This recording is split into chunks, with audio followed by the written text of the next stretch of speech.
order. And welcome to this, the committee's third session on our inquiry into regional growth and innovation. And I want to welcome our first panel. I'll ask them to introduce themselves as I pose my first question to them, and then we'll hand over to the rest of the committee. But growth is the government's key mission for this government. We have been hearing of some of the challenges of achieving the kind of innovation-led growth outside of the Golden Triangle. I want to start by asking Dan Norris and Kim McGuiness to give the committee their views on what are the key challenges for driving innovation today in the regions. And I'll start with Kim McGuiness. Thank you very much, Chair. So I'm Kim McGuiness, North East Mayor. And innovation is absolutely critical for growth. It's a critical component of our regional growth plan in the North East, which we're set to publish very well. We're out to consultation on a draft version now. But some of the challenges relate to, I think, the unequal distribution of funding for innovation. What we see in the North East is the lowest level of innovation R&D funding through our universities anywhere in the country. It's disproportionate, and we don't think that the current funding model works in order to drive growth in all parts of the country. And that's despite the fact that in a region like ours, actually, we really excel we really excel in development of new technology, particularly in pharmaceuticals and digital and tech, in offshore wind, which is kind of a really key driver. And despite that lack of funding, we kind of punch above our weight. But if we had the funding behind us in a more equally distributed way, then I think you would start to see really significant growth in jobs and so on.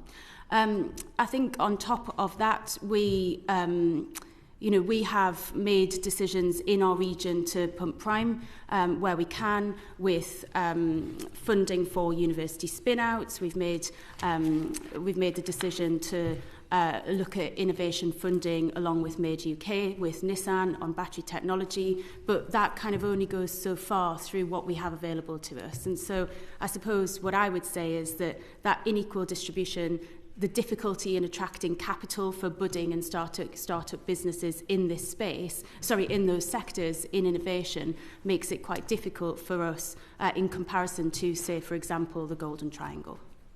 Thank you very much. And I should perhaps mention that Kim is my mayor, as being the mayor of North East, so it's an area that I'm very familiar with. Dan Norris, what is your experience? Well, first of all, thank you very much for inviting me to be here today. It's great to see you all. Obviously, I see some of you as an MP, but I'm also the regional mayor until May for the west of England.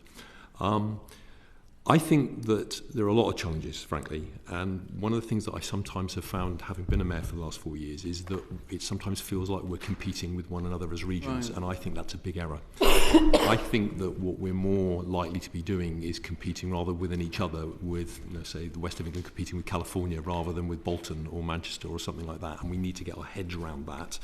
And in terms of funding, well, look, multi-year settlements are something that we have asked the government for, and they have rightly been putting priority by providing that and looking to do that. And that is important.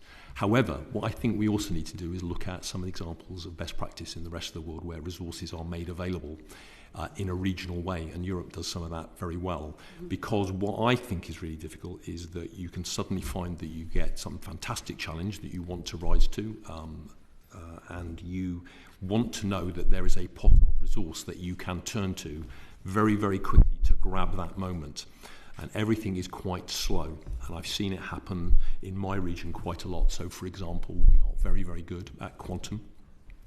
We lead the world. Bristol University in particular is part of that.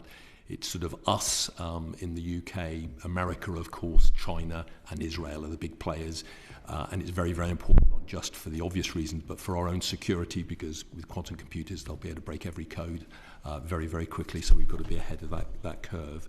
But what I've known is that some companies have wanted to come to my region, global companies, and the government wasn't able to provide the funding under the previous government quickly in order to allow that to happen, and they've gone to other countries in Europe and they'll get all the benefits of that.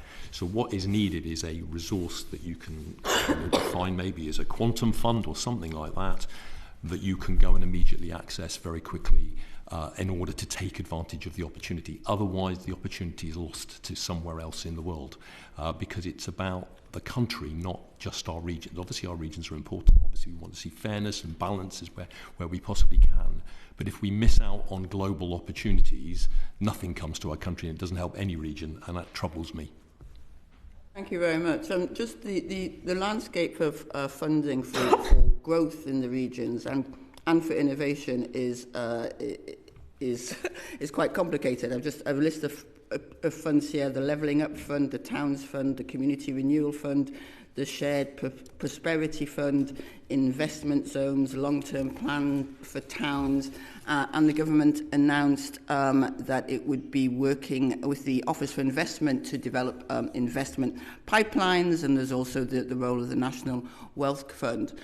Could I ask Kim McGuiness and Dan now, starting with Kim McGuiness, what funding is available and how does the devolution white paper, do you see that the devolution white paper changes for the better or for the worse the situation?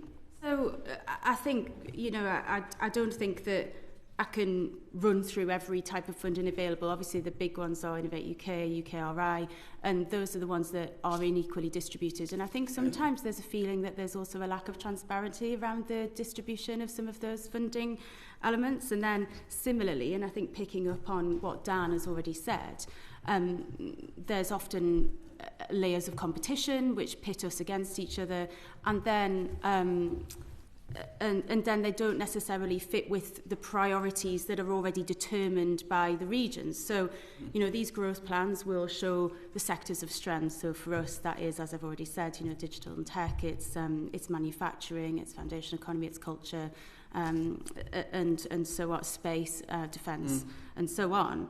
And it's not necessarily crowded in that way. Now, the devolution white paper, I think, is a step forward. We are talking about more devolution of some funding pots, and we're also moving in some areas to a single settlement. So, for example, in the North East, we'll have a single settlement as of next financial year 26-27. That will give us greater freedom with the money that we have to make regional interventions, but without more devolution and local decision making and a more even distribution of the funding streams that already look at innovation and business support, we're not able to, we won't be able to grow what we do. We need to look at that distribution, and my view is put that much more evenly into the regions. A region like ours with 4 universities that all excel in different areas of research and development, have really successful spin-out programs where, we've got some incredible budding businesses really making waves internationally. We shouldn't have the lowest level of funding in the country on any way of measurement. So whether you look at it per capita, whether you look at the expertise that exists, whether you look at the output, it doesn't matter which measure you use. It very clearly is an uneven distribution, and so I'd like to see that resolved in the in the legislation, and I think the white paper goes some way to improving it. Thank you very much, Kim McGuiness. Now, I think you're talking primarily there about public sector funding. Yes. I just wondered, Dan Norris, if you would echo that, and if you could also say a word about private sector funding as well. I would, yeah. I'm happy to do that. I agree with what Kim has said. You need private investment, clearly. It's going to be hugely important. The challenges of the world on all governments now mean that's going to be even more so. That's self-evidently true. But what I want to sort of start by saying in terms of mayoral combined authorities, please don't assume they're all the same. They're different, and it's a mistake to see them all through the same prism, frankly. So I don't know Kim's terribly well, but I can certainly say in mine I have a very fine political balance. All the parties are roughly the same. As mayor, I have to get agreement from other council leaders. That is problematic, because your constitution determines how you can function. So what the government could do that would be really helpful is to basically say, mayors have the responsibility, therefore they make the decisions, and the electorate decides every 4 years, and you're held to account. rather than being held up by sometimes petty party political bickering that means you go at the slowest pace of the slowest person all the time and you miss fantastic opportunities, including private investment, because what happens when private investors want to put money in, as well as other support, is they're looking at how capable you are at moving at pace, because you're always competing with the best in the world, and so you miss out if you are not able to show you can be spontaneous and quick and make those calls, which comes back to my point about having that fund. Now, that doesn't mean to say you couldn't work as a mayoral combined authority in cooperation with other mayoralities. So, for example, where I am in the west of England, you've got Wales just the other side of the River Severn, second highest tidal range in the whole world, clearly a great opportunity to create sustainable energy. They're doing something similar with Steve Rotherham up in Liverpool area. There's other things going on, I think, in the northeast, I'm right in saying as well. We should be working together, and the government should be helping us to get all the commonality, all the common issues that we've got about creating energy sustainably from tidal and working together, rather than us each replicating. I don't know what Kim does, but I suspect she's replicating stuff I'm doing, and I'm sure Steve is doing the same up on Merseyside. That's not sensible. That's where government could really make a difference.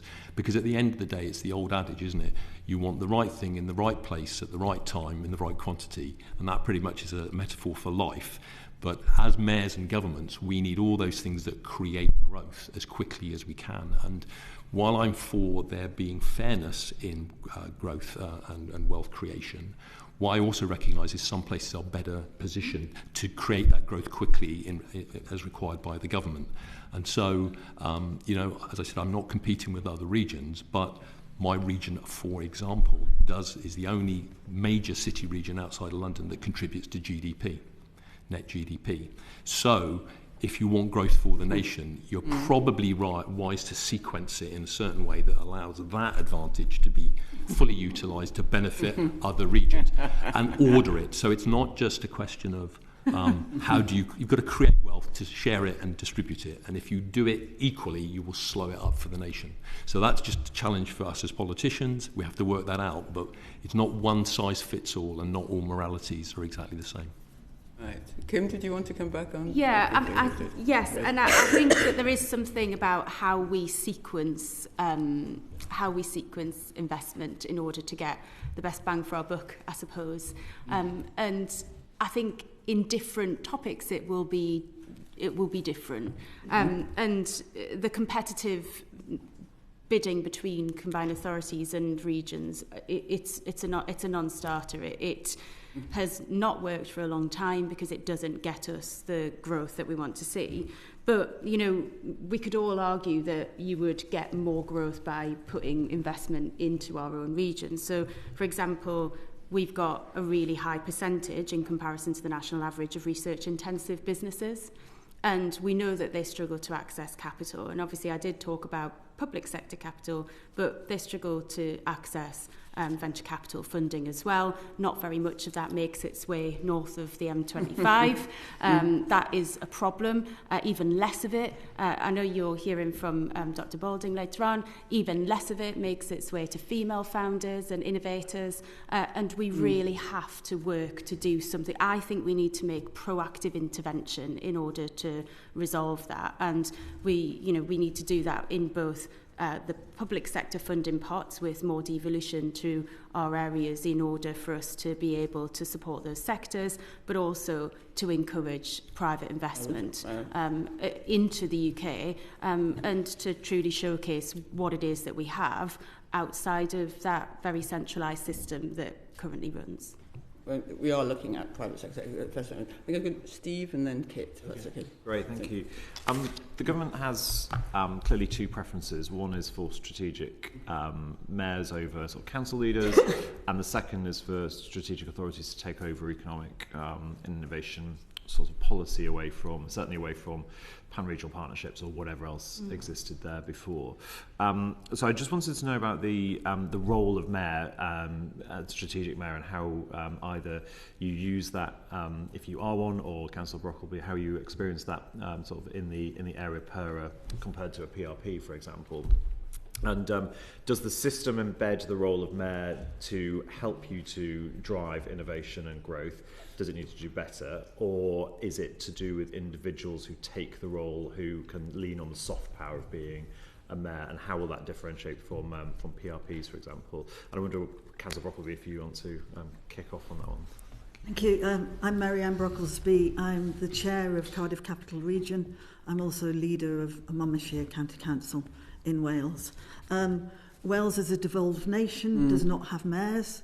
What we do have is CJCs, corporate joint committees.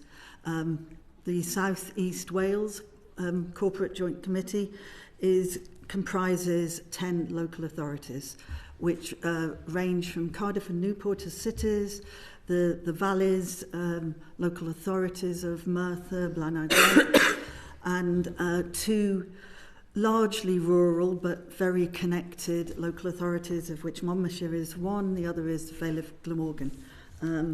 We came together as a collective in 2017-2018 for a city deal, and that in 2022 became a corporate joint committee. Why I'm explaining this to you? Because that CJC gives us the levers to operate like a mayor. We have a regional transport plan in the making. We also are responsible for strategic development planning. We're also responsible for regional energy planning. That makes us a very strategic body. The fact we're local authorities making a decision together, I think, is actually a benefit. Of course, there is political differences, but you have that with a mayor as well. Yeah. Politics doesn't leave the door just because you have a different structure. But what we have been able to do is a few things that are innovative in the structure of thinking about innovation and thinking about entrepreneurship and thinking about growth. So we think about good growth, good innovation, failing well, and really considering the ecosystem with building blocks that is an overlap between entrepreneurship and intrapreneurship as well as innovation, and those building blocks of connectivity both through transport as through digital and data and energy. So if I give you one example, we had 1.4 billion under our city deal.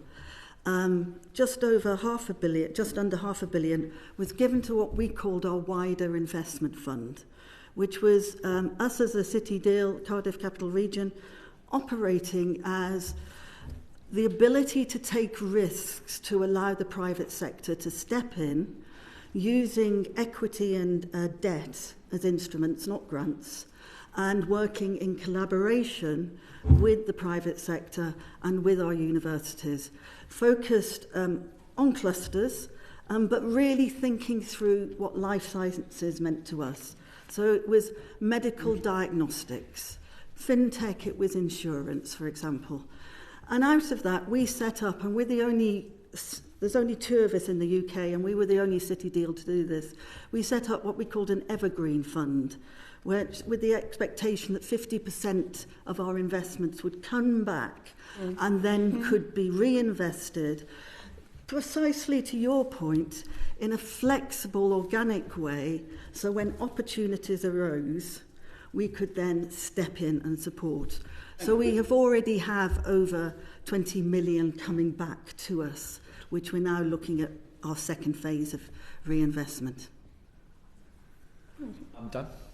Look, I slightly disagree in the sense of I think pan-regional partnerships I don't necessarily agree with, because I think they end up being talking shops. What I think is great about the Mayoral model, and it was the reason why I supported it when I was last in this place for London and the expansion I welcome, is because I do think having a face and a person to a place is a huge advantage. It's also, let's be clear, it's understood in other parts of the world. America really gets mayors, so does Europe, and we disadvantage ourselves because when I'm doing deals or trying to do deals to secure things for my region, and no doubt when Kim does it for her region and the other metro mayors do the same, the foreign investors get who they're speaking to and that nature of that relationship and the importance of that relationship.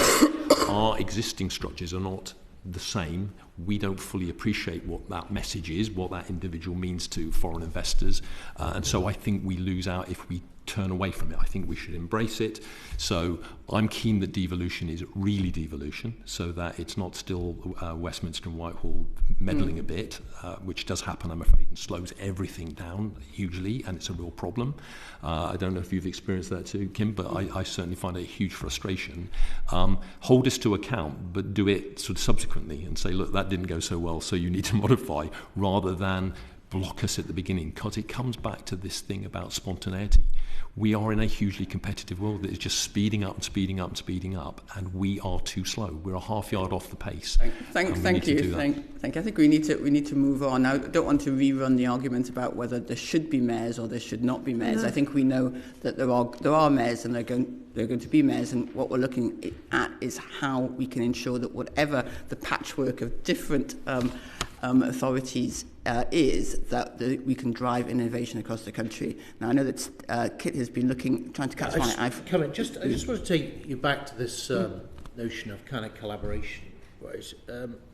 I understand, forgive me if I'm slightly characterising it, this is a kumbaya, let's all get together approach to the competition, but I thought the whole point of devolution was about competition, was that devolving so that regions could take control of their own destiny and therefore move ahead. And so I get slightly nervous about a committee of mayors getting together to allocate investment and decide what to do, rather than a committee of, say, ministers or MPs.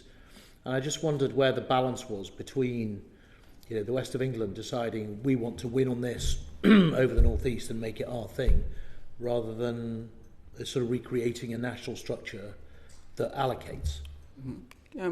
Kim, I will. Will you allow me a comment on the previous question as well? Very briefly. I'm not going to re-rehearse an argument, but I think one of the cruxes of your question, and it sort of starts to answer the next one, was almost hard versus soft power. And the honest truth is that you need an element of both. You need the hard and fast interventions and the devolved cash in order to be able to move a market. But the biggest tool that a mayor will ever have is that soft power and the ability to convene and to represent a region. And I think to your question, Kit, it's, for me, it's not about us competing with each other. There should be transparency. So what we will have is a series of regional growth plans which will be incorporated into the National Industrial Strategy. That will give us a really clear indication of where everyone is setting their stall. And to me, that gives us the strength to be able to start to compete internationally, compete globally.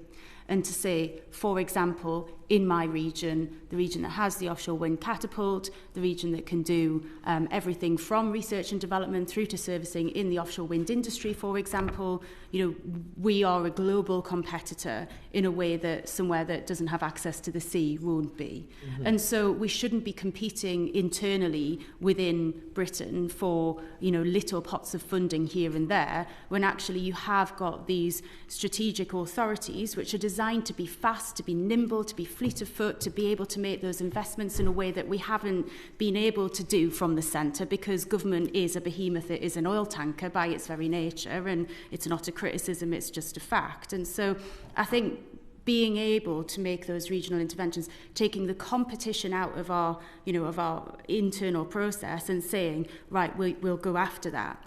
And then, I suppose, again, to kind of bridge the two questions on pan-regional partnerships, we are across the north coming together to say, we want to be a great north. The reason that we're doing that is because when we go global and we want to attract investment from around the world, sometimes we need that scale. And that is something that we can offer. So with that transparency through growth plans, you can see that if you look right across the north, for example, the southwest will have similar propositions in different things, the southeast the same. We can do the whole picture of green energy, for example. We can then start to compete with, for example, a state of America, a part of China, in a way that, a smaller region possibly can't. And so it's not about recreating centralised structures. It's about using our competitive advantage together by removing that competition and hunting as a pack. Okay, understood. I mean, maybe I'm a crusty old Tory in that I think competition creates desire, hunger, ambition, I don't have a problem. But still, and that works in science. I had a second question, though, if I can move on to my other main question. Yes, which was about the role of academic institutions, largely universities, at the heart of kind of successful science and technology clusters, and about whether you all have a concern about the health, financial and intellectual and scientific of the institutions at the heart of your thing. And if it would be possible, I mean, we couldn't think of one, to sustain a cluster that doesn't have an academic institution at its heart. Oh, it's okay, go. I think we're all concerned about the health financially of our universities. By the way, I don't disapprove of competition. I think it's absolutely fine. I just don't think different parts of the same country should be competing with each other when we all want growth. I think we should compete on a global scale for the best for the whole country, and of course my region. But yeah, I think we're all concerned about the financial health of our universities, but they are absolutely crucial to this, particularly, as you say, in those kind of cluster environments. I'll stick with the green energy example because it's nice and easy. You know, the partnership between the offshore wind catapult and the universities of our region is absolutely crucial. It provides the research and development that allows us to do the whole picture. That will definitely be the same in other areas, in different clusters. We, for example, also have a very strong space and defence cluster, again, very much supported by the universities. So I'm not sure it would work, but you will also find parts of the country that have really healthy clusters of industry who need to work beyond their own boundaries in order to access that intellectual property. And I think that's fine too. I think, you know, having them in the region is a key strength. I feel very lucky to have 4 very good universities. At the same time, some areas just simply won't have that. And on that point, let's... I think John has a question which can... Hi. I just want to actually pick up on what you've been saying, Kim. But actually, so you mentioned the advantages of combined authorities coming together for that, you know, sort of size. But also what I'm interested in, and it picks up on your second point then about universities, is, and I can't help but thinking about my own constituency of High Peak, which is at the very north of Derbyshire. It's like in the East Midlands Combined Authority, but is connected on either side by 2 of, you know, the major universities, the major core towns in Sheffield and Greater Manchester. How should we be looking for, in effect, 3 regions, 3 combined authorities to work together to, you know, enable innovators and investment in areas like that, which otherwise, if it was purely done on a combined authority basis with hard borders, we would never, you know, we would never progress areas like that. I think, should we ask Dan Norris and then... well, look, John, what I'd say is, I mean, I used to work for the Russell Group universities at one point, and so what I think is needed is collaboration, and that's where government can come in, because it can help build those bridges, because actually lots of institutions are doing that, not just geographically, but because they have common purpose, interest, expertise, knowledge, etc., research. So that's the way that you do it, and so government needs to be doing that dovetailing. That's not a new thing, because it's gone on for a long, long time.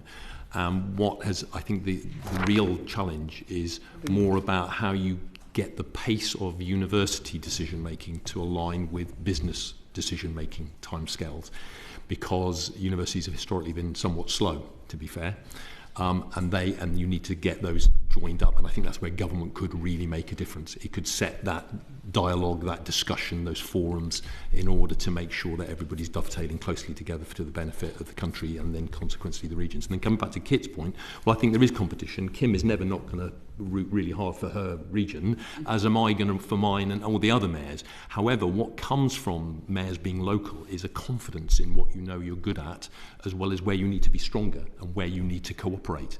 And cooperation is key. It's not all competition and it's not all cooperation. It's the right thing for the right situation. And mayors, because they work together, so well and do understand quite a lot about each other's regions can find commonality, which is important because it gives you that it's bigger than the sum of the parts. And that's why Kim's talked about the things that are going on in the north. The only thing I would say is devolution isn't just north-south. It's east-west as well. And my region is often dismissed because it's not the north-south battle, London versus the north. And I know why that happens, and I don't blame people for doing it. But actually, devolution is all across the country, east, west, north, south, and all the other compass points. What matters is we get the best from each of our regions, wherever they happen to be. And that is important if we're going to be successful as a nation, because we've got to get all of the talents of all of our people in all of the country to max out in order to be competitive globally and successful globally. And Marianne Brocklesby? I absolutely agree, and I want to pick up on 2 points. One about, I think we recognise it's not enough to connect academia with commercial private sector. There has to be more. And the way we've been thinking about it is the innovation pipeline and the innovation ecosystem that you need to fit. And to illustrate that, I want to talk about a pan-national, Wales, England, but also pan-regional, CCR and WECA. Creative industries. Bristol, Cardiff and the hinterlands of two are the only area of the UK which can compete globally, not just with the southeast, with the greater southeast, but globally around the creative industries, particularly around gaming, about video production, virtual production, film locations, all the pipeline that is involved in that. We are already, as you'll know, Dan, developing a supercluster that flows through the fact there are two combined authorities, one Mayoral-led and one CJC. But nevertheless, our industries are connecting, so are our universities, so are our FE colleges, because of the type of skill pipelines you need. And the points that you're thinking of so that you can connect academia, and this was done through two UKRI grants, one for media, you can fill me on this, the Media Southwest, I think it was called, it might not have been, and Media Cymru. So you had the academia in place, but you also had the money, the networks, the mentoring and support. So you had soft play areas where startups could fail and develop and go further into scale up in a controlled environment, which meant we did no harm. We did no harm to the individuals, but also to the economy, and we did good. We also thought about mechanisms for spin-out and the follow-up funds that you would need. Catalyst funding, seed corn funding, but also follow-up funding on a progress of pipeline, so you could move through from an idea, and this is ongoing and organic, through to becoming a successful startup and then going up to scale. We're on that journey, but we do need resources to enable that to happen, and mechanisms which are now enable us to work cross-regionally when the two nations are involved. Thank you. I think what you're saying is that that this is an example of best practice. George, as one of the leading drivers on this clustering, do you have a question? Please. Thanks, G. Thanks all for coming in. Having worked in the sector 30 years, I want to share, I think there's three things that are really problematic, and ask you two questions. It seems to me there's an academic problem that academic funding tends to go to places where we're already excellent. And that's a self-fulfilling defence of entrenched academic interests, and it makes it harder for insurgents. Secondly, there's a venture capital problem. And thirdly, there's a leadership problem. Basically, successive treasuries have infantilised the regions, not giving you the power and the freedom. So I'm a huge believer in mayoral devolution. My question to Kim and Dan is, and I should just say, and that's why as Minister I made this the focus of my work, we're never going to build an innovation economy just in the Oxford-Cambridge Golden Triangle. We have to harness R&D for reindustrialisation, prosperity and innovation. So my question is, on the academic side, Kim and Dan, how much emphasis do you think UKRI, as the mothership of UK research investment, are putting on place? Because I used to push them quite hard and say, you're not thinking enough about clusters. You're thinking in verticals too much. So that's my first question. And my second is on investment. So as a UK trade envoy in Asia Pacific, I'm telling a story about South Wales Semiconductors, the Bristol Gateway in clean tech, the North East, Newcastle Data, Digital City, Newcastle. We've got to be able to tell people that the UK has a network of clusters, but to access them, you go to a place which is networked. So my second question is, how much, Kim and Dan, have you got? What's the private investment number in your cluster and the private-public ratio? Right. Do you know? I couldn't give you that. No, and I couldn't either. And that probably says quite a lot, doesn't it? Yeah. Because what I think really is significant is that there are already things where people are working together, universities, institutions. So I was just thinking of, because of your Cardiff reference, I was thinking, well, there's lots of links between Cardiff, Bristol, Exeter and Bath universities working on things like AI, for example, and so on and so forth. But what I do think is that I'm amazed sometimes to hear that some metro mayors have gone on foreign tours to drum up business, and my organisation's not been involved and I've not been aware of that. And I do think that, and I made this point when you were in government to you and your colleagues, was it'd be really helpful if that was coordinated by government and there was a better handle on all the things we were doing, because it all seems very siloed. So there's fantastic things going on that I discover all the time, and I'm thinking after the event, wow, I wish I'd known that, because that needed to be coordinated. And that's where government has a key role. So I want devolution to happen to let mayors make decisions as well as take the responsibility. There has to be both those things, to have the power to do that, the resources to do that, and the responsibility and be held to account. But I want government to play a role where they coordinate with everything that's going on outside of the country so that we can do an effective job. And if that's what you're asking, if that's what you're saying is important, I agree with you. Yeah, I suppose I think you've got the freedom, I hope you've got the freedom, question, to set up the Western Gateway Investment Fund. Have you? I think you have. And if not, what's getting in your way to stop you going around the world and saying, look, come into the Greater West, we've got amazing stuff to invest in? Well, the Western Gateway is slightly contentious because there's issues about that which I wouldn't go into. But what I would say is I think government has to drive this. Government is making very clear objectives and goals for growth and other things, which I think is really important, and I completely agree with. You won't be surprised to hear me say that. But it has to be also a tangible support. It's not just going to be words. It's got to be something that drives that makes that easier, so that mayors can do the mayor bit, supported by what only government can do. And at the moment, it needs to be sorted. It needs to be better. So I actually can answer that question. A snazzy device that helps me to do that. So we get 48% from private sources.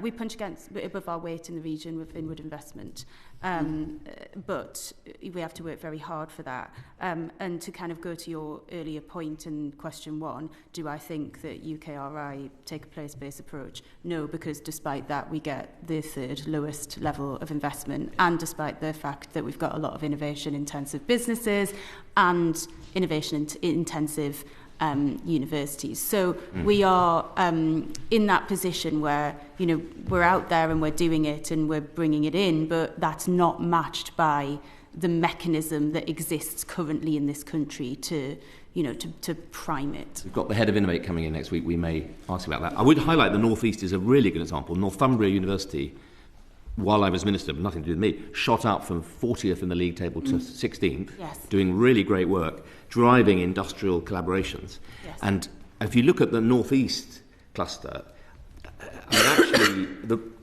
when I set out the change that 40% of government R&D would go outside the Greater South East by 2030, and 55% of DSIT funding would go outside the Greater South East. That is, I hope, a target this government will stick to. I was thinking particularly of the North East as an area that leverages more than most into industrial money. Yes, I mean, obviously, I would argue for those targets to be bigger and more even distribution than that. But yes, we do punch above our weight in that sense. I think Dan's point on kind of doing things together, I think you mentioned that you're a trade envoy, we should be doing this together. You know, we should be having those conversations. And we've, you know, I did accompany the Prime Minister on a trade mission to Saudi Arabia. Some of the mayors went collectively or their teams to China, I think only in the last 2 weeks. We're getting better at it, but we need to be better again. And actually, you know, having that, I think it was Dan who said it earlier on, mayors are the recognisable front door for investment in place, and it is again one of the greatest powers that we have at our disposal, and therefore, you know, government needs to learn to put us in other places and to support us to do that, and to do that alongside us if we want to get the best return. And I think some of that is building trust in the system. You know, we're pretty new. We're the kind of new thing in town, and the North-East. No, Mess. Although a united North-East is a lovely new thing, but no, mayors in general. And so, you know, there is a little bit. I think sometimes the system does what the system does and what it's always done, and kind of you don't necessarily think about kind of this new place-based set of institutions, and I think we should be doing that more. You know, we are really good at selling these places. If we had time, I could give you chapter and verse on the North-East. I'm afraid we don't have time. She would enjoy it the most. And it's very rare for me to want to move on from the North-East, but I do think we've only got 3 minutes left officially. I think we can go about another 10 minutes, and I know that I need to hear from Alison, and then Emily, and then Adam. So. Very quickly, we've talked a lot about mayoralities, and I'm quite interested in the fact that you see differences between mayoralities, but there's a huge swathes of the country, within the English devolution framework, that are not mayoralities. Are my own area of Stoke-on-Trent and North Staffordshire and Staffordshire are a long way from, you know, that approach. And different levels of strategic authority get different levels of investment and powers.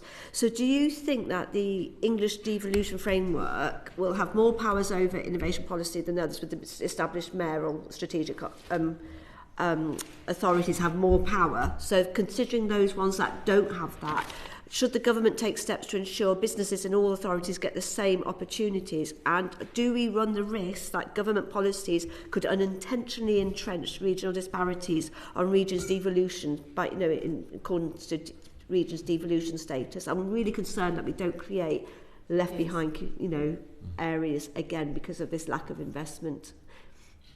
So I'll go to Dan first. Let's just ask for Dan, and then perhaps Mary-Ann to speak to that. Well, I think there is that risk. I'm afraid that there is an equal opportunity, but the pace of being able to take advantage of that opportunity is different. And mayors do accelerate that, and that's why they're a good thing in my view, and that's why they should be made open to everybody, and in due course they will. But let me give you some encouragement. My mayoralty is fairly new. It's only been around about 7-8 years now. A lot of things we're still learning. We have a constitution that's not fit for us to make quick decisions. We need to sort that out. We need the government to sort that out, because where you have a very fine political balance, that can be really hard, because basically you have to vote for those changes yourself, and that's never going to happen. So government does need, in my view, to step in to change that, to allow mayors to have consistent powers right across the country. What about areas that don't have mayors? Well, they can bid in to have mayoralities, and they need to be part of that process. So, shall we perhaps ask Mary-Ann Brocklesby, who is an area that doesn't have mayors, and particularly in the issue of rural businesses as well, to speak to that? There's three things really. When you're talking about innovation, I don't think you can be entirely equitable in terms of who you back and how you back them. So talking about businesses, I think is separate to talking about innovation and an innovation ecosystem that you want to develop. If you get the ecosystem right, if you get the structure of innovation right, then it should help other businesses through supply chains development, through pipeline in skills, through wider clustering to do with goods and services. So, no, it's about your strategic intervention. I do think you need a structure. Whether it's called mayor, whether it's called a CJC or whatever, you need a structure which has a regional strategic levers that it can use to support change. I do think if you do not think about growth in terms of sustainability, growth in terms of equity and inclusion.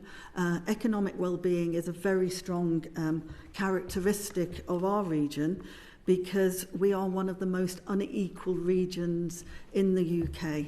So if you focus on the Cardiff M4 corridor, you do absolutely risk further reducing the economic well-being of the Welsh valleys, and I don't need to go into you about the levels of deprivation there. So we have particular seed funds, the Northern Valleys Initiative, about developing our innovative businesses there. We have a firm which is involved in packaging up in the valleys, which competes globally.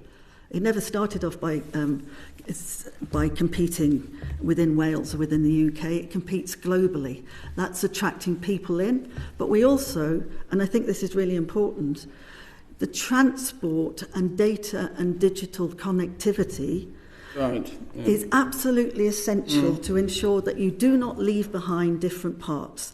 And I believe we can learn from Ireland on that in the way that they have developed rural innovation hubs as part of their innovation and business structure.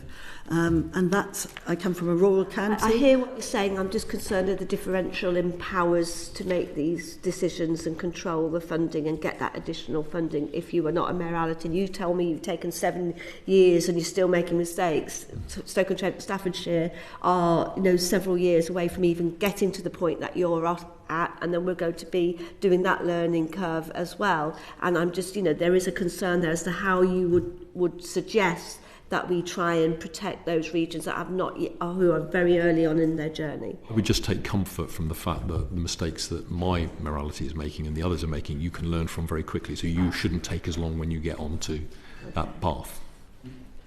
Thank you. Can I just, I think we're going to have to move on to Emily. Yes. So I wanted to come to explore a bit more about unitaries. I represent Milton Keynes. We're a unitary. We have the 7th biggest economy in the UK. We do not have one of the big research-intensive Russell Group universities, yet 1 in 3 jobs are based on tech.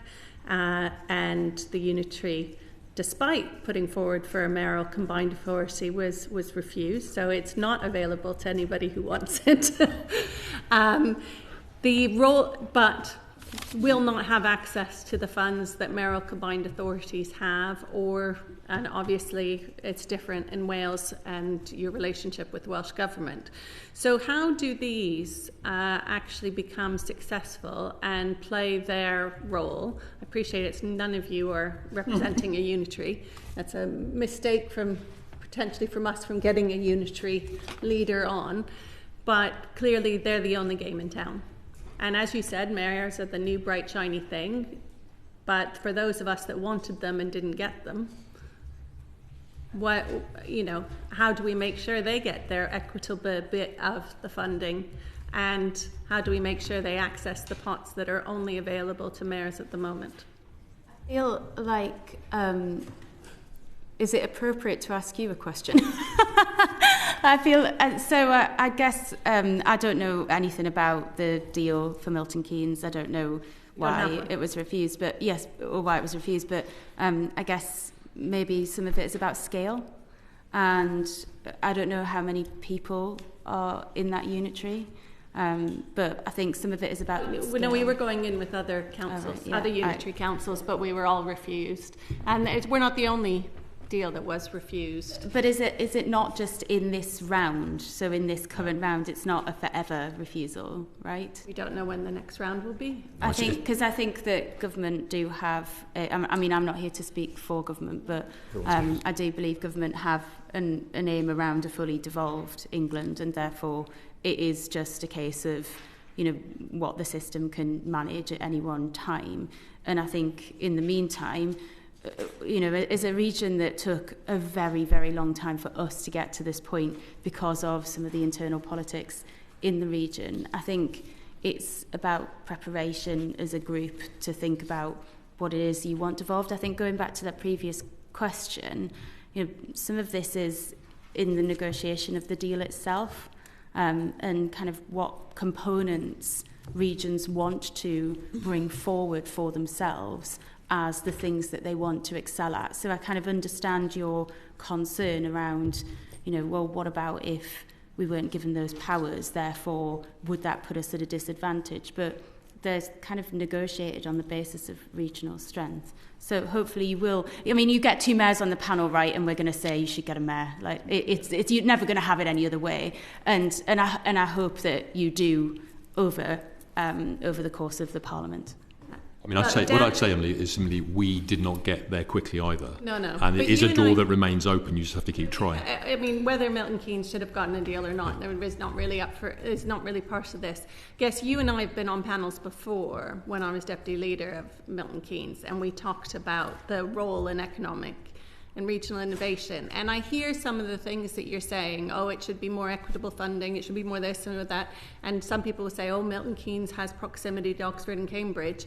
But it's had none of this, and it's been able to achieve the 7th biggest economy in the country, and it's growing. Its economy is twice the size of Oxford, it's twice the size of Cambridge. And so sometimes it's not about the university funding. Sometimes it's not about the proximity to many research-intensive. Sometimes it is literally about a single unitary saying we are going to become a living lab, and we're going to attract that investment, and we're going to do that whether we have the powers or not. And I guess I just want to push back a bit. I mean, yes, mayors are super, super important, and we do want one. I'm not saying that, but I'm also saying there's a bit of you need to get in there and fight your corners rather than just saying there should be a target that money just comes to you because you happen to be in a particular region. Well, you've made a perfect case for why it's more complicated. There's other things going on in your success, but you've forgotten the most important success, the Open University, which is one of Labour's and Harold Wilson's greatest achievements. So Milton Keynes can be very proud about that. Jenny Lee, actually. Jenny Lee.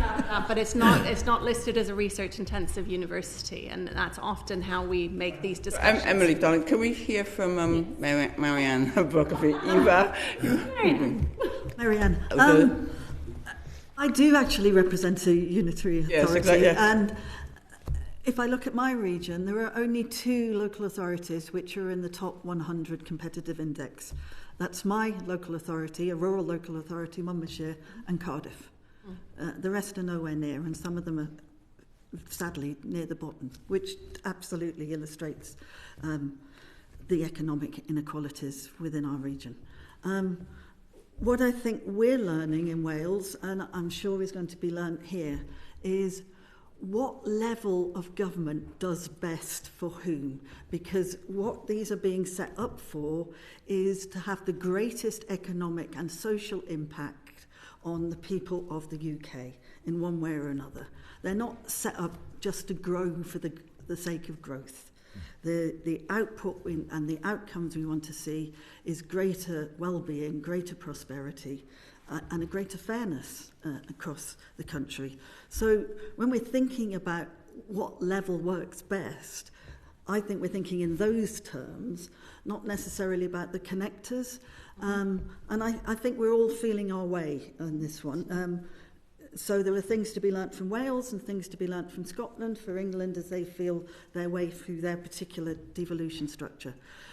I absolutely think that as a CJC, we have a bit of leeway in the way that mayors don't, but I do take your point absolutely about mayors being seen globally and so forth, in that we can determine what works in collaboration that really does have value, social value as well as economic value by working strategically at that level, and what actually is better done to remain at the local authority level.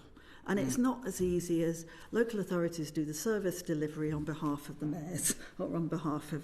It's far more complicated, and that's where place absolutely comes in. And if I could just go back to the UKRI and the way they support regions, Wales does get far less than it should do in its share of funding. And while it is said, if you come up with the right proposal, you get the money, research ecosystems, and I used to be in academia, research ecosystems are far more complicated than cause and effect. It's who's on committees, whose decision making is going on, who's doing the assessment, and we're not represented. And I think we need to be more, because as you pointed out, we have one of the global sectors around compound semiconductors. And that is to do with our connections between academia, business and public sector. Thank you very much. I think you're emphasising the complexity not only of the governmental structures, but how that relates to the funding structures as well. Now, we've sort of out of time. I'm going to ask Adam to finish this session, and so that you can make any particular comments, any remaining comments that you have in response to Adam's excellent point, which he's going to make now. Thanks, Chair. I want to kind of focus in finally on infrastructure and the disparities between areas that do or do not have mayors and how that affects infrastructure. So in my patch in the East Midlands, we've got a large industrial regeneration programme going on at the moment. And of course, residents in the area are quite excited about new jobs, etc. But they're also worried about the additional traffic, and they're asking now for an extra junction on the M1 in this particular case to support the infrastructure. Now, I know that the mayoralties have a lot of power in terms of improving infrastructure, but specifically starting with Mary Ann, given that kind of access to transport, access to local skills are often quite big barriers to building innovation clusters. Is that something that you've had a challenge in your region, and as someone without a mayor, how are you tackling that? Yes, of course it has. The Welsh brain drain is well known, and I'd be foolish to pretend it wasn't there. So it was something that we needed to think about very early on in our journey, which is about the same length of time as WECA, I think. So we had a graduate venture scheme, but we also started thinking about the whole ecosystem for a skills pipeline. One of the interesting things, I think, is apprenticeships, really important part of that, particularly in STEM and technology. And I was really interested in the point that was made by the earlier speaker. What businesses who are off the scale in terms of innovation in our creative industries and also our semi-compound conductors and fintech, and Meditech, in fact, are saying to me is it's a flexibility, not necessarily an apprenticeship, but a flexibility of skills support and funding for that pipeline of talent coming through that could either go down the apprenticeship model as it stands now, but also be able to train in-house, nurture talent, use different pots of money for group development or group learning, as well as individual learning package that is related to what's happening in the sector, not necessarily in the business. And that's something that as a CJC, with now taking over the mantle probably for regional skills, is that we can start thinking in a regional way of how we can do it. But you can't do that without thinking about connectivity. How do you make sure that a 16, 17-year-old in the valleys could actually capitalise on that kind of support to be able to work in industries based in Cardiff or Newport? Thanks, Marianne. And then, if we've got time, Chair, very, very brief, any final comments from Kim and Dan, respectively? Yeah, I suppose I think it was George who said that in academic funding it goes where it's already been successful, and I think infrastructure proves to be quite often the same. And we need, essentially, I think prolonged I think we need overinvestment in places that have been underinvested in order to equalise that. I don't think that you'll get the growth that you want to see in the regions without some of that, and we're doing everything that we can. So what we're doing to resolve that, we just signed off a £2 billion, 200 million pound £200 million package of investment in transport up until 2027 as part of a wider nearly £1 billion investment for the next 15 years. that will only go so far without there being government intervention in, putting resource into transport and in connecting up places. So, for example, connecting better east-west across the north, actually probably east-west across the country, relieving capacity, for example, on the East Coast Main Line, looking at major motorway networks. We need to be thinking strategically and long-term about how that fits with our goals for growth in all parts of the country. And I don't think it escapes anyone's attention that a lack of investment there would lead to a lack of growth and would make it more difficult to attract other investment. Thanks, Kim. And very finally and very briefly, Dan. I'll be very brief. Adam, is Claire Ward your Metro Mayor? Well, you're halfway there because you've got a fantastic mayor, so that really, really helps. I would just like to slightly, I think the answer to the question has been answered in a way, but what I would like to say is I think there needs to be more cooperation in terms of training and experience between the National Civil Service and regional officers and in local government. I think that's really important. They don't understand each other all the time. They sometimes talk at cross purposes. That's a problem. I think that needs to be sorted. Also, the use of interim officers at a senior level is a big problem because they move so quickly. Sometimes they make decisions they shouldn't do, that should be done by politicians. They've moved on, and then they're not held accountable to Nolan rules when they're doing questionable things. So I think that needs to be looked at. There's a lacuna there, there's a problem there, and the government needs to address that. Thanks, Dan.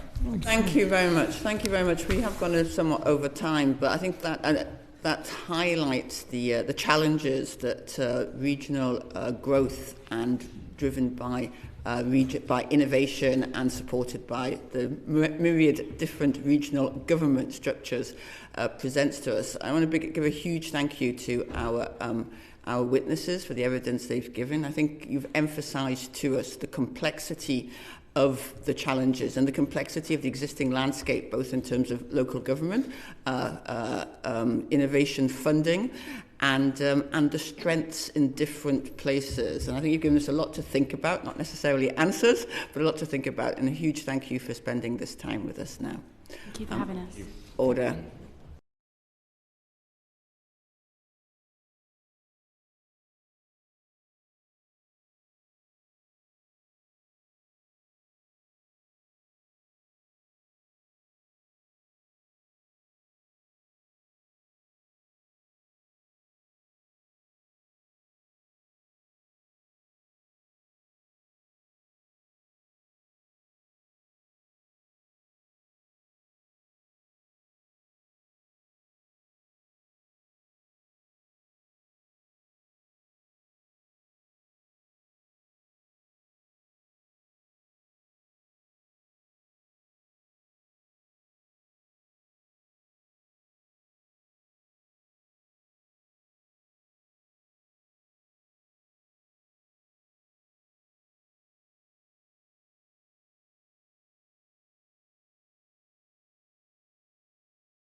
Order.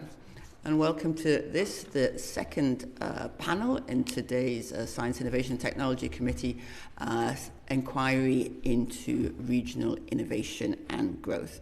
And I'd like to welcome the panel today, including and particularly the Right Honourable Greg Clark, who was my predecessor as the chair of the Science, Innovation and Technology panel, also Cathie, whom we've already heard from as an innovator, and Dr. Natasha Boulding, who's from my part of the world in the northeast of England, and we'll hear from you in a moment. I do actually want to start Dr. Boulding with asking you about the challenges facing founders in science and technology sector, particularly outside the southeast. If you could tell us a little bit about your experience and the challenges that you're facing. Thanks, Chair, and a pleasure to be here. So I'm Dr. Natasha Boulding. I founded and run a climate tech startup called Low Carbon Materials. And we essentially work with large construction companies to decarbonise concrete and asphalt, so the roads, cycle paths, etc., all around us.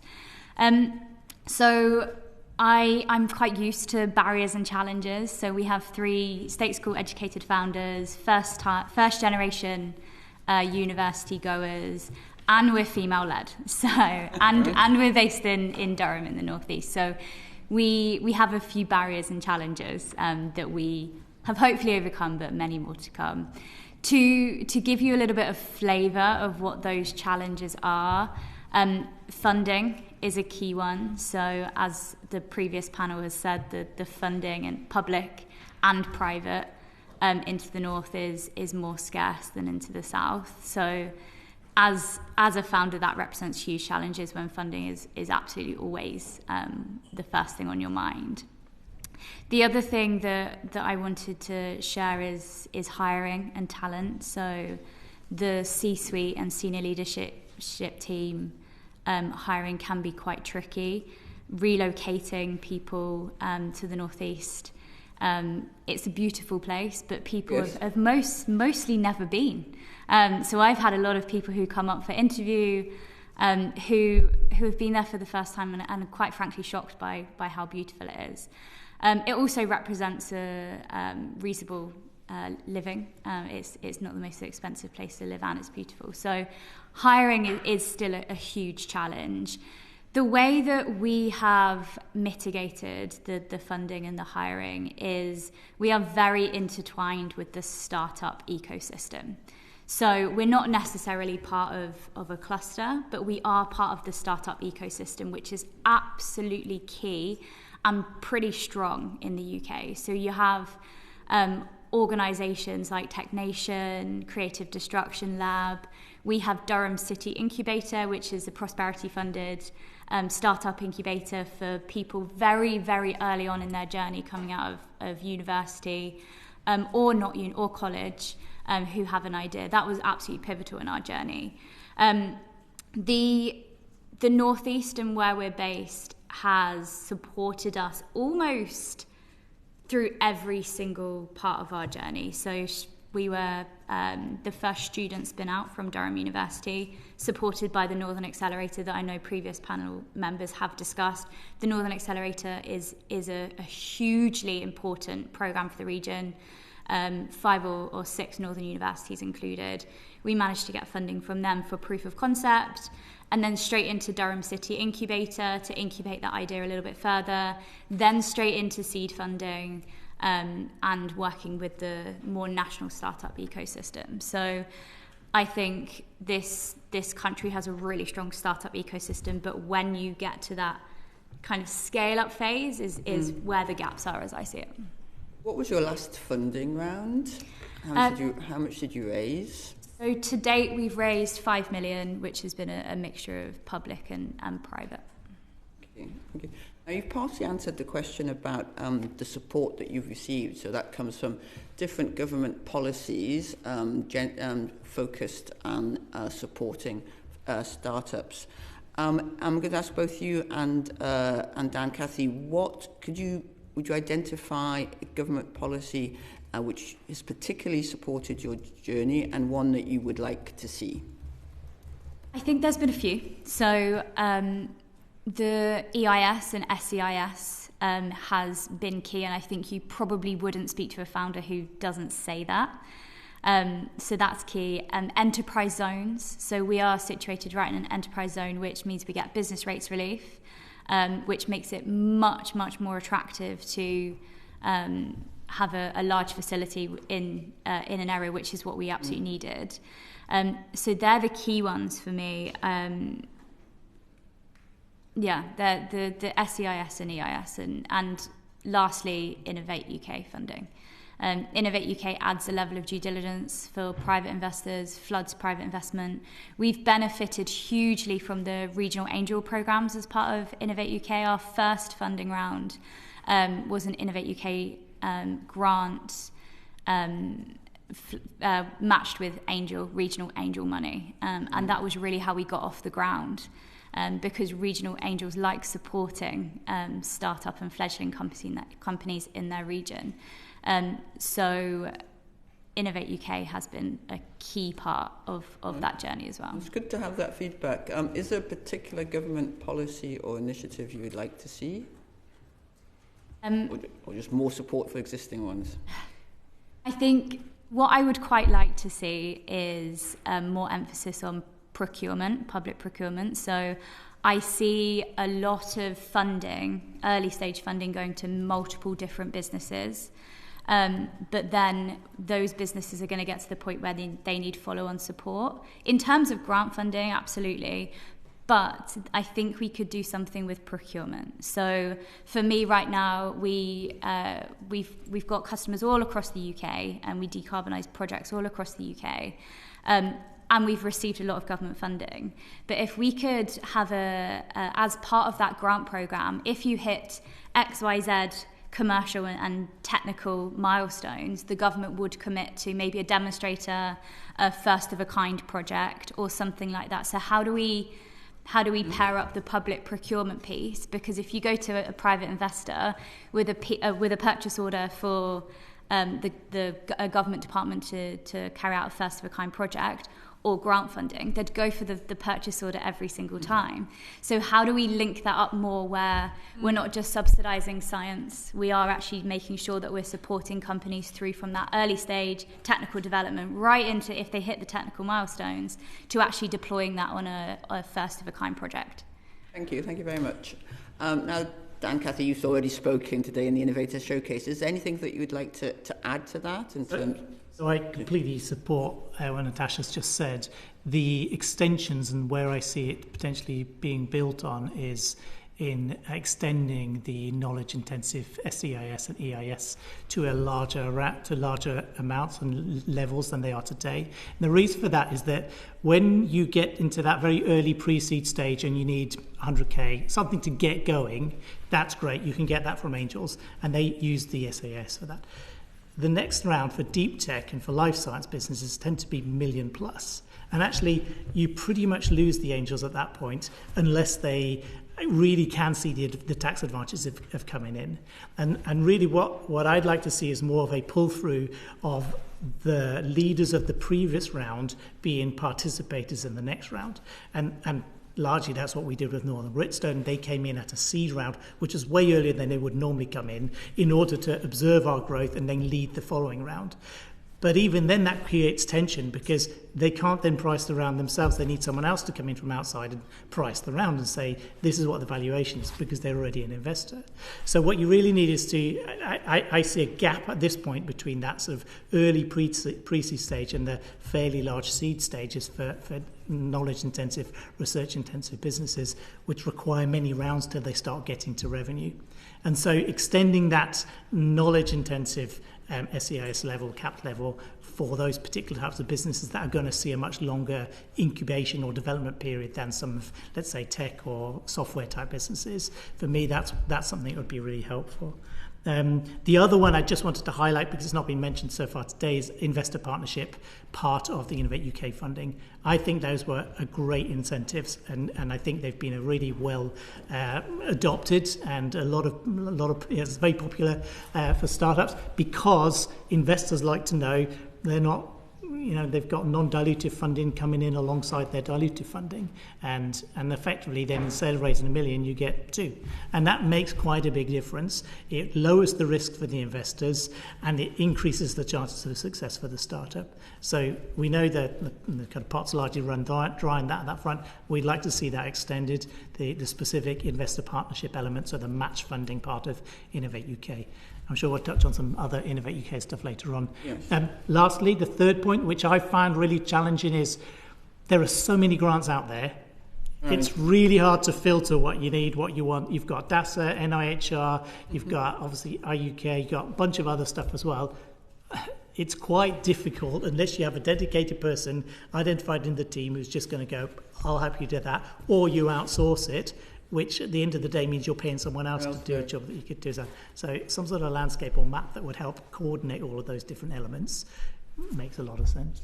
You think that would be a perfect candidate for some sort of AI bot interface? But thank you very much for that. That's very helpful. Emily? Yeah. I didn't think I was next. Oh, sorry. I'm happy to go in if you like. Adam's next, but I'm happy to go. I wanted to talk about a question for Greg. So it's quite a complicated landscape.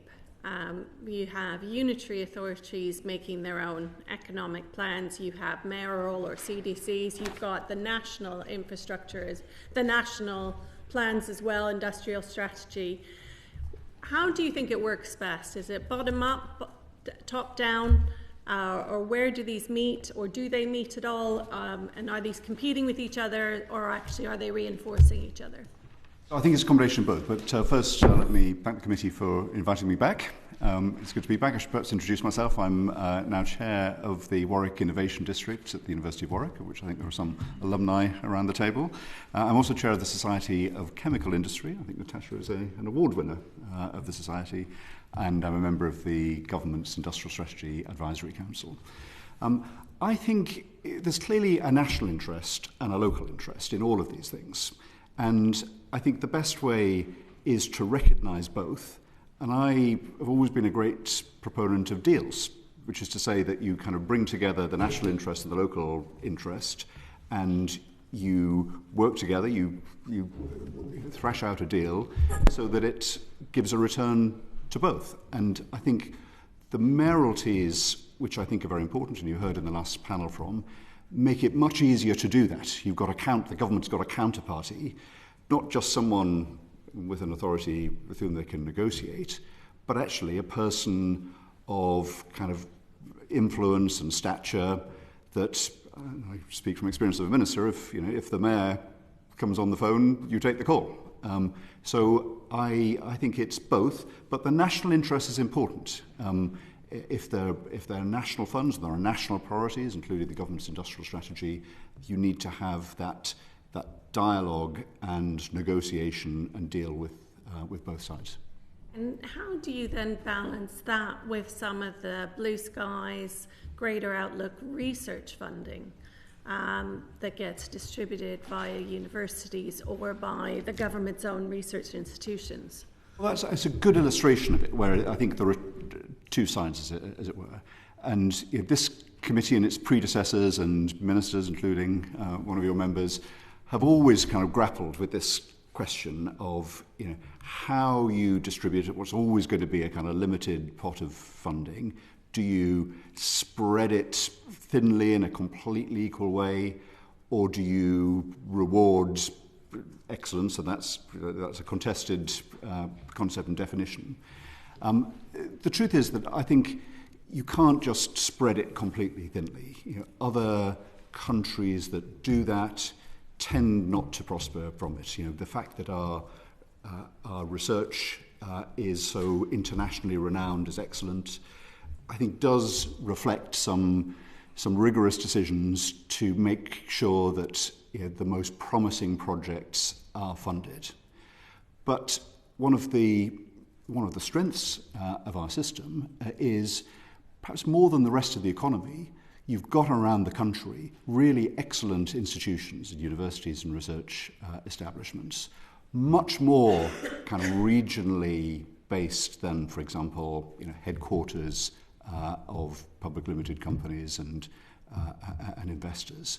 So I think if you back research and back universities, and by the way, there's excellence all across the country, then one shouldn't get too hung up about it, because you're likely, if you're to promote science and universities, that is a pro-regional policy rather than choosing to spend it on other things.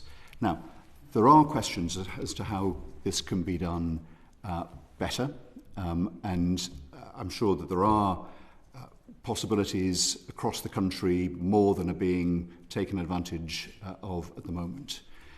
I think there are a number of ways in which you could address that. I think one is perhaps a greater transparency in terms of where the funds go. Sometimes that has been a bit opaque. I think UKRI have committed to being more explicit about that. But there's also a thing about, perhaps it's a deal thing. It's about collaboration between institutions. You know, the scientists among you, and I know there are many, will look at the Nobel Prize ceremony every year. Most Nobel Prizes are given for collaborations, and not just between individuals, even though they're for individuals, but from different institutions, often in different parts of a country and often from different parts of the world. And it shows, and it is no surprise to any scientist, that actually creativity comes when you combine people from different institutions, different fields of study, particularly in this day and age. And so I think there's a much greater possibility, and my view is that UKRI could well benefit from making this a bit more explicit in encouraging pairing. Let me give you one example for the institution that I'm proud to represent, Warrick. Some of you will know the Warrick Manufacturing Group always had very deep connections into advanced manufacturing and the West Midlands. We are negotiating a joint piece of work with Imperial College London in the automotive sector. Perfect complementarity. You've got some excellent research that goes on in Imperial. We have a lot of connections with industry and bigger facilities.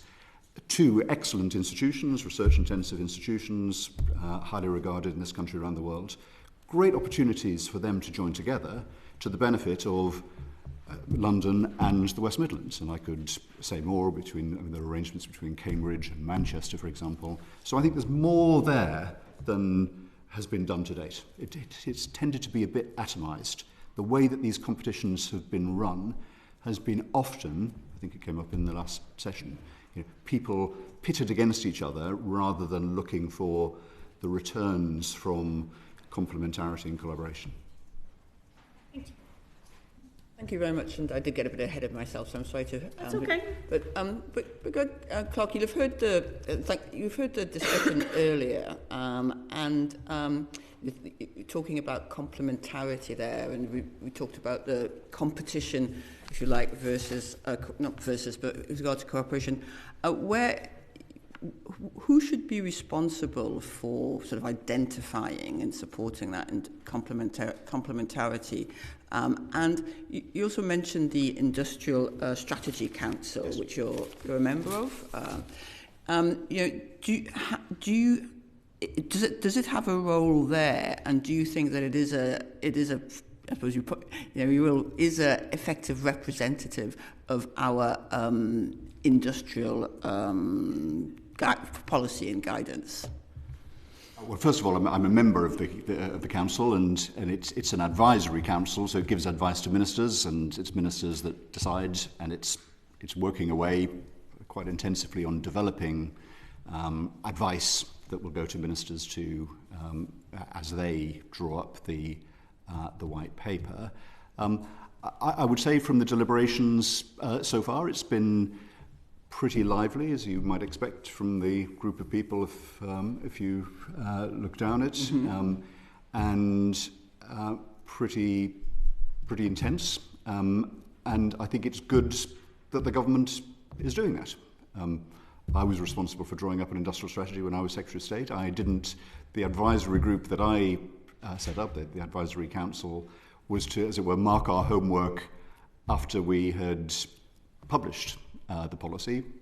They brought that forward, and I think that's something I wish I'd done in my time. So I'm very optimistic about that. In terms of making these kind of connections of the complementarity, again, if you take my view that these are deals, it's a bit of both. The government, through the industrial strategy, should have a national view, and this committee, part of its function is to scrutinise an important department of government.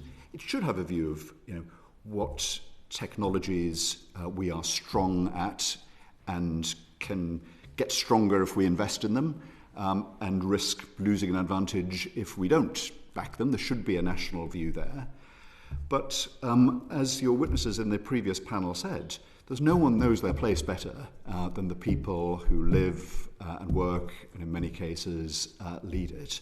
And they should have a big voice in this. One of your members, George Freeman, when he was a minister, promoted the idea of clusters, innovation clusters. And I think, he'll correct me if I'm wrong, but they were not to be determined in Whitehall and said, right, you're that cluster and you're this cluster. They had to make a case and an argument as to what they were strong at, but then it had to go in for scrutiny so that there was some challenge there, but ultimately there was some agreement that was made, and that, I think, reflecting the national interest and the local interest, I think you need to come together in that way. Great. John? Oh, George, did you want to come in on that in response? Yeah, thank you. Thanks all for coming in, and I know you were sitting in on the earlier session. I wanted to ask about, this central tension between place and sector has sat at the heart of industrial strategy globally, but in this country particularly. And I know, Greg, as Minister in your industrial strategy, you were very keen to put place at the heart of it as well as sectors.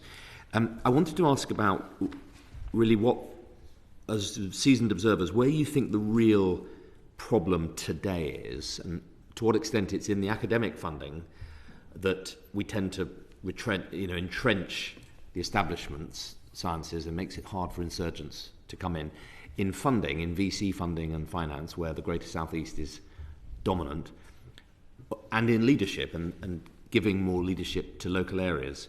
And it feels to me as though they're all problems, but if you look at what's happening in a whole range of new sectors, robotics, manufacturing, materials, clean tech, space in Glasgow, clean tech in Aberdeen, Newcastle Data City, Leeds Digital Health, these clusters are beginning to take off. So I wanted to ask what you would want to see, each of you, in the government's laudable industrial strategy intention to really support them. What are the 1, 2, 3 things you'd really like to see and like us to be pushing?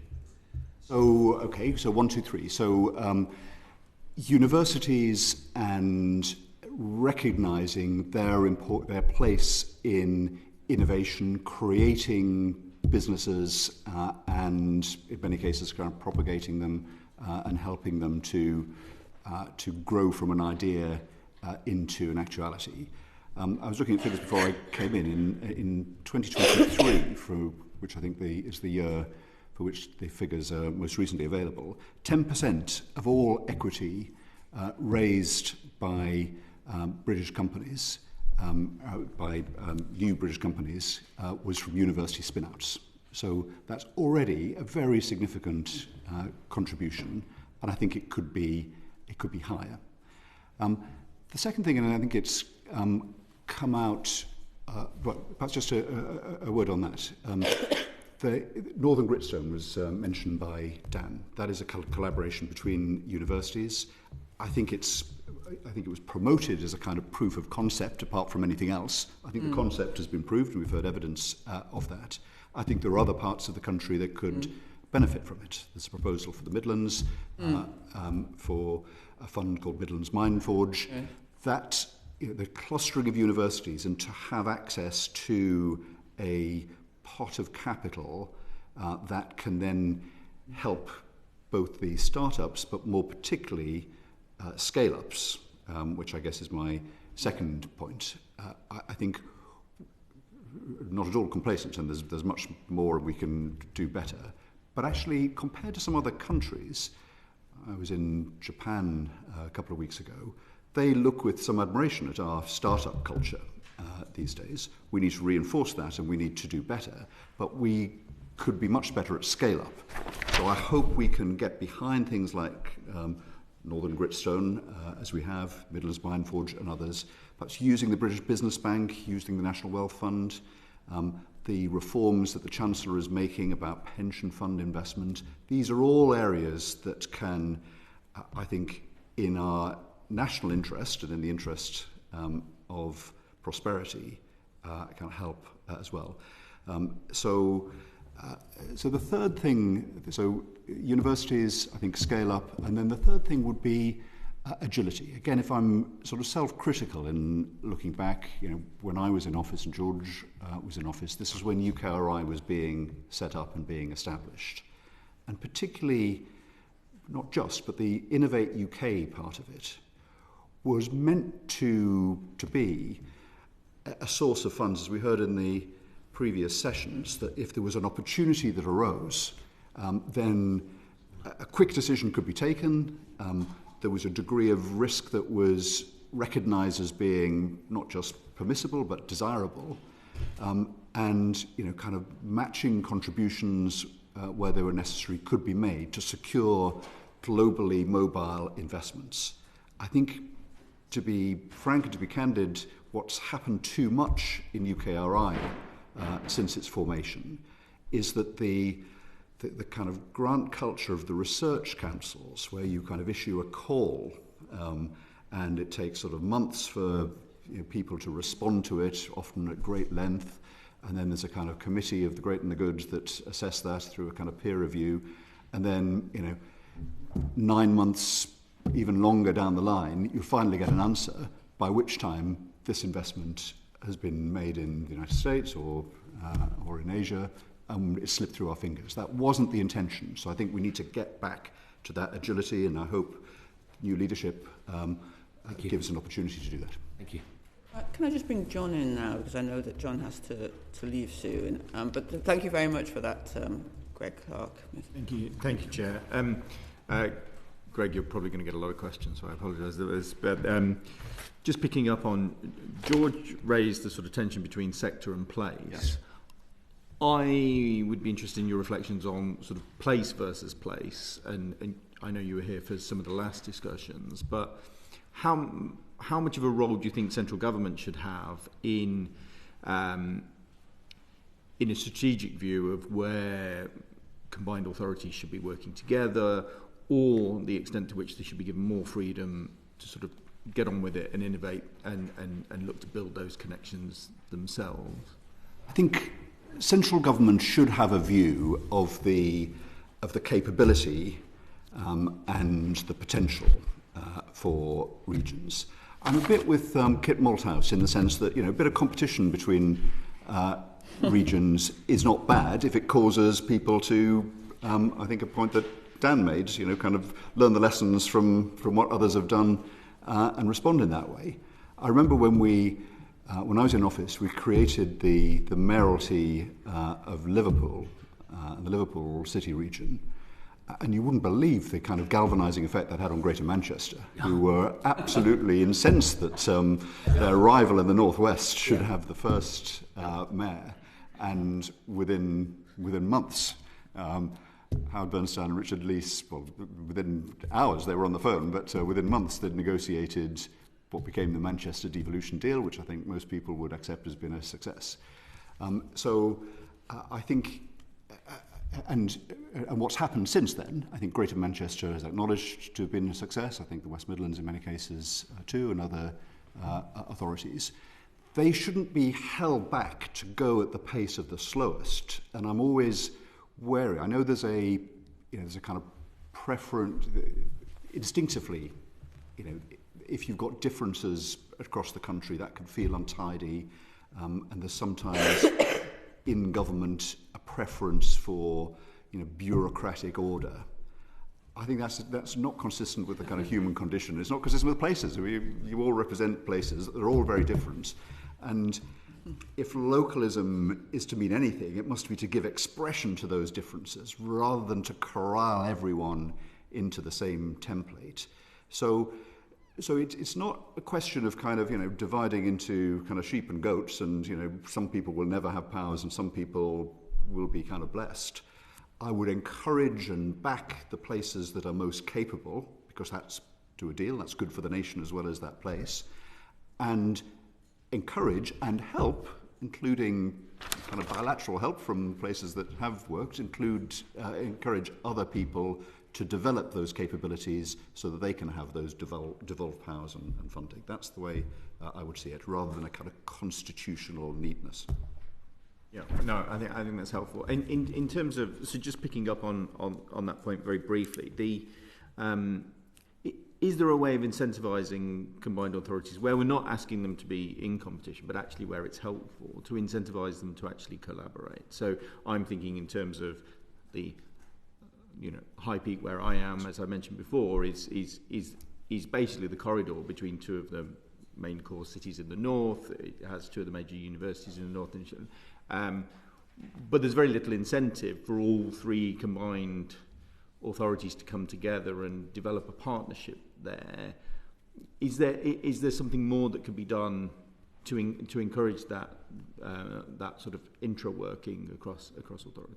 I think a lot of it has to be bottom up, but you're absolutely right. I mean, I went to an event last Monday at the Manufacturing Technology Centre, which I think certainly the predecessor committee visited, which is close to the border between the East Midlands and the West Midlands, actually just in the West Midlands. And that was where Richard Parker, the Mayor of the West Midlands, and Claire Ward, the Mayor of the East Midlands, came together to agree precisely that they would collaborate, and there are various institutions that are close to the border, such as the Manufacturing Technology Centre. Warrick Manufacturing Group is not far from the East Midlands, does a lot of work with big companies, Rolls-Royce in the East Midlands.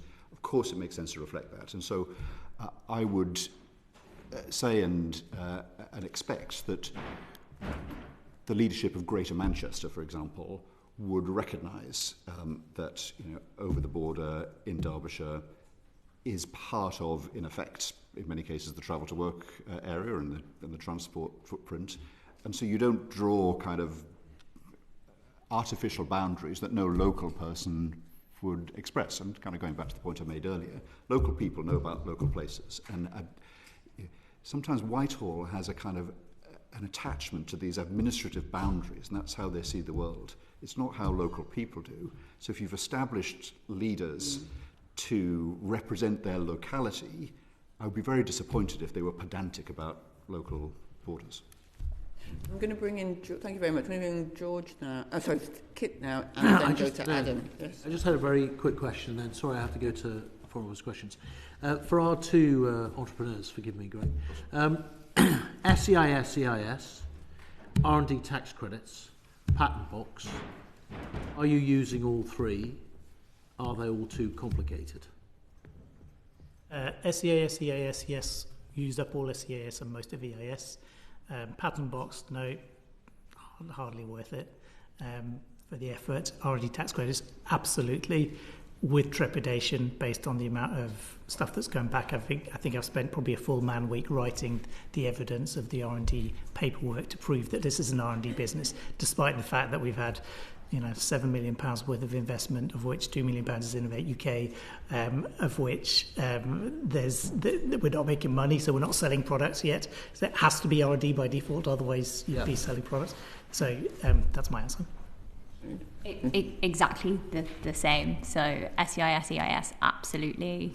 Patent box, no. R&D tax credits. But patent box, you both have proprietary technology. We do, right? and you could both benefit from 10% tax on income that arises from that, and yet you're declining to use the patent box because we don't have income yet. And yes, I know you can defer it and do it in the future, but it's not something for today. Right. That's the bottom line for Natasha, me. you have income. Very similar. So we're income generating. So we are looking into patent box at the moment. We just resource is a huge problem for startups. Right. R&D tax credits is possibly the most contentious point for most startups, trying to convince HMRC that you're innovative. I think there's lots of examples where people are receiving them that shouldn't be, and people aren't receiving them that should be. So you've both got lever arch files filled with correspondence trying to prove that you do what you do. Okay. Yeah. And yet Chelsea Football Club managed to get £2 million for R&D tax credits. And EIS and SEIS, should the limits be increased? Yes. Great. So thank you very much, Adam. Thanks, Chair. Thank you, everybody. Good morning. Natasha, I'm going to start with you. In our innovation showcase from Dan at the start, and indeed in some of your opening comments, you talked about the challenges facing you as founders, kind of generally in the science technology sector, and particularly those in being outside of the South East. I was wondering if you could elaborate a bit more on the barriers that you've overcome over the past few years. Yeah, sure. I think to answer your question, I'll give you a really good example of something that I think we should replicate. So we were part of a program with the Connected Places Catapult, which was a grant-funded program that brought together end user, regulator, innovator, all in one program.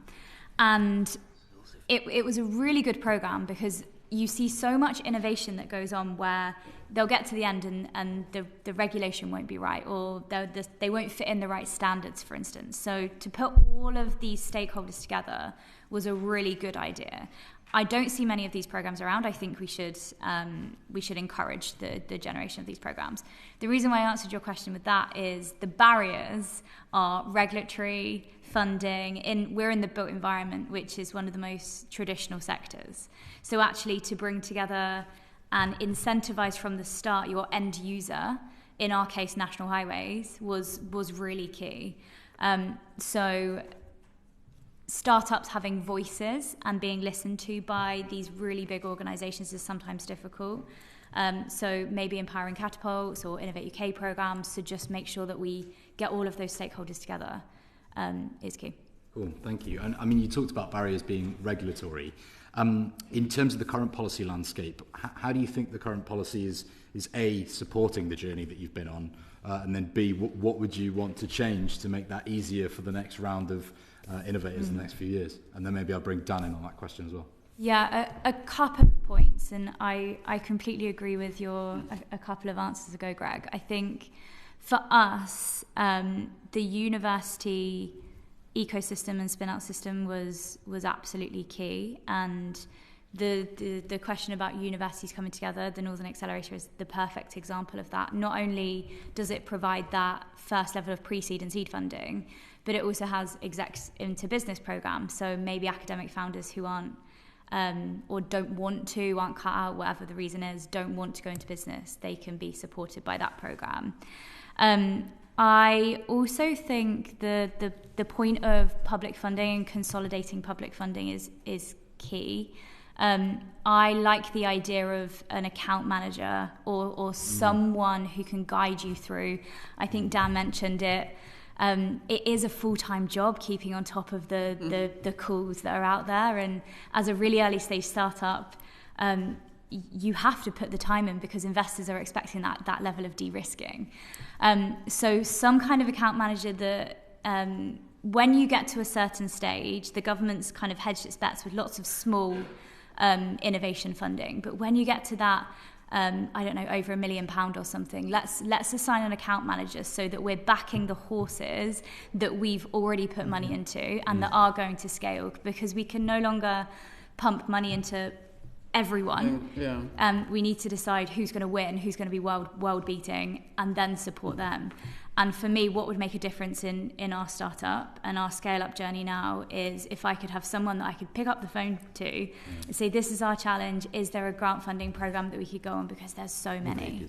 Yeah, sure, brilliant. Dan, did you have anything to add? Yeah, on a similar note, on the funding landscape, what we've set as essentially a policy is that if we're not going to be applying for 100k a quarter or more, let's not bother, because the amount of effort that goes into writing the application combined with the chance of winning it, less than 5%, and there doesn't seem to be, and maybe this is partly the kind of not secrecy, but what's behind closed doors goes on, is we would expect, like Natasha said, that, hey, if you've had a 100k grant and then you've won a 500k grant and then you've won an investor partnership grant, you've got a better chance of winning the next one that you need because you've got a good track record, you delivered. Now, if it flunked, fair enough, don't get the next round. But I think there's like say, back the right horses. The VCs are, right? That's why we've raised money. So actually, back the same ones because they've already done a whole bunch of work. The other thing is the VCs and the investors tend to look at the team and put far more effort in looking at the team at the early stage than at the technology. So the technology matters and has to have opportunity and has to have scalability, it has to be world-beating and so on. But actually, most VCs do not have the level and the depth of understanding and knowledge to be able to identify if that tech's going to succeed or not. That's the job of the founders and the team. So let's figure out if we think we can back these founders or not. That's not really captured in the Innovate UK applications, right? How strong is the scene? Yeah, there's one question usually on it, but it's not really the essence of it. So I think the different stages determines a little bit where the effort should go in on that application and the ease or difficulty of applying for it. Coming back to your previous question very briefly, I think some of the other areas that I see something could be coordinated a little more or supported more by government is if you want to create that regional approach alongside the national one. There are so many bodies out there that are very industry specific, sector specific. So I'm thinking like Bessemer Society, TechWorks, NMI, Britain's got startups, Deep Tech Labs. There's a bunch of different things in different areas, but actually encouraging them to move away from the centre of the hub and towards the regions by part funding some of the regional activities and not funding the London-based ones, because to be honest, 80% of the time you just have to come down to London for them. That would really help, because then you're just pushing them into the regions, but it's already in existence. Thanks, Dan. That's really interesting. Another question for the two of you, actually. So we're hearing a lot of debate generally in government at the moment about inclusive growth and including your community in your journey as you process forwards. How do you two as companies engage with the local communities you operate in, and how can policy help you along that journey? Maybe Dan first this time. So inclusive growth for me is actually much more about less about community, and I'll explain why in a minute, and more about making sure that you end up with the best possible decisions within the business. If you have a bunch of people who look like me in the business, you're largely end up with the same sort of answers. We have Kartika, who we sponsored her visa from India to come over because she was the only PhD in the world doing something on the topic that was directly relevant for us. It was really painful to get her over, but we did it because it made sense. We've got 2 Iranian immigrants who work for us. All of this just creates, like I said earlier, we've got young people, we've got experienced scientists with PhDs. What it does is it creates tension within the business, because suddenly you've got this diversity of thought and people doing it this way and that way, and you go, well, that's not how I do it. I want to do it like that. And that in itself is that inclusiveness for me. Now, it takes management. It's not easy, but you accept that you're going to get some friction and some tension in order to get to the best outcome. So that's the way we look at it. Now, what that also does is, because they naturally have differences of opinion and what they do as hobbies and what they like doing outside of work, that brings in stuff around the community as well. So we do have work shadow placements, so we do have kids coming in to look at what we're doing, and we try and support anyone who wants to go out to the schools and do STEM learning experiences and stuff like that, just because for us that's what makes sense. And listen, if we sponsor a football team shirts or something like that, that's all good, right? It's stuff that we can do, we can afford to do within reason, of course. Thank you. Now, I'm sorry, we're running out of time. I do want to bring in George on skills, and then I think we've got Steve on funding. So thank you. Yes. Hugely helpful conversation. I just make the point as the former Minister for Innovate that the culture it operates under is backing. It can only intervene where there's market failure. And one of the things I'd like to see in the industrial strategy is a focus on backing winners, not scattering money where there's failure. But my question really is about skills. I wonder whether you think we're doing enough in government to really map where the new growth sectors, cluster sectors, are creating jobs. It feels to me as though the DFE Future Skills Unit is very sort of blue collar, if I can put it that way. It's very rooted in apprenticeships, and it's a bit disconnected from DSIT. And I struggled as Minister to get DFE to think about apparently 500,000 jobs coming in these clusters. Can I ask you each to reflect? Do you think we've got enough integration with skills, projections, future jobs across government? I'm just going to ask Dr. Boulding and Greg Clark to respond on that one. I think we can do more. I think we can do a lot more. One of the... We're outside of a cluster, and we're an anomaly. But actually, one of the things that I think could be quite powerful is if we pair up startups and large corporates. So large corporates, you don't necessarily have the risk appetite to join a startup, and startups, you like that way of life. You don't want to be part of a corporate.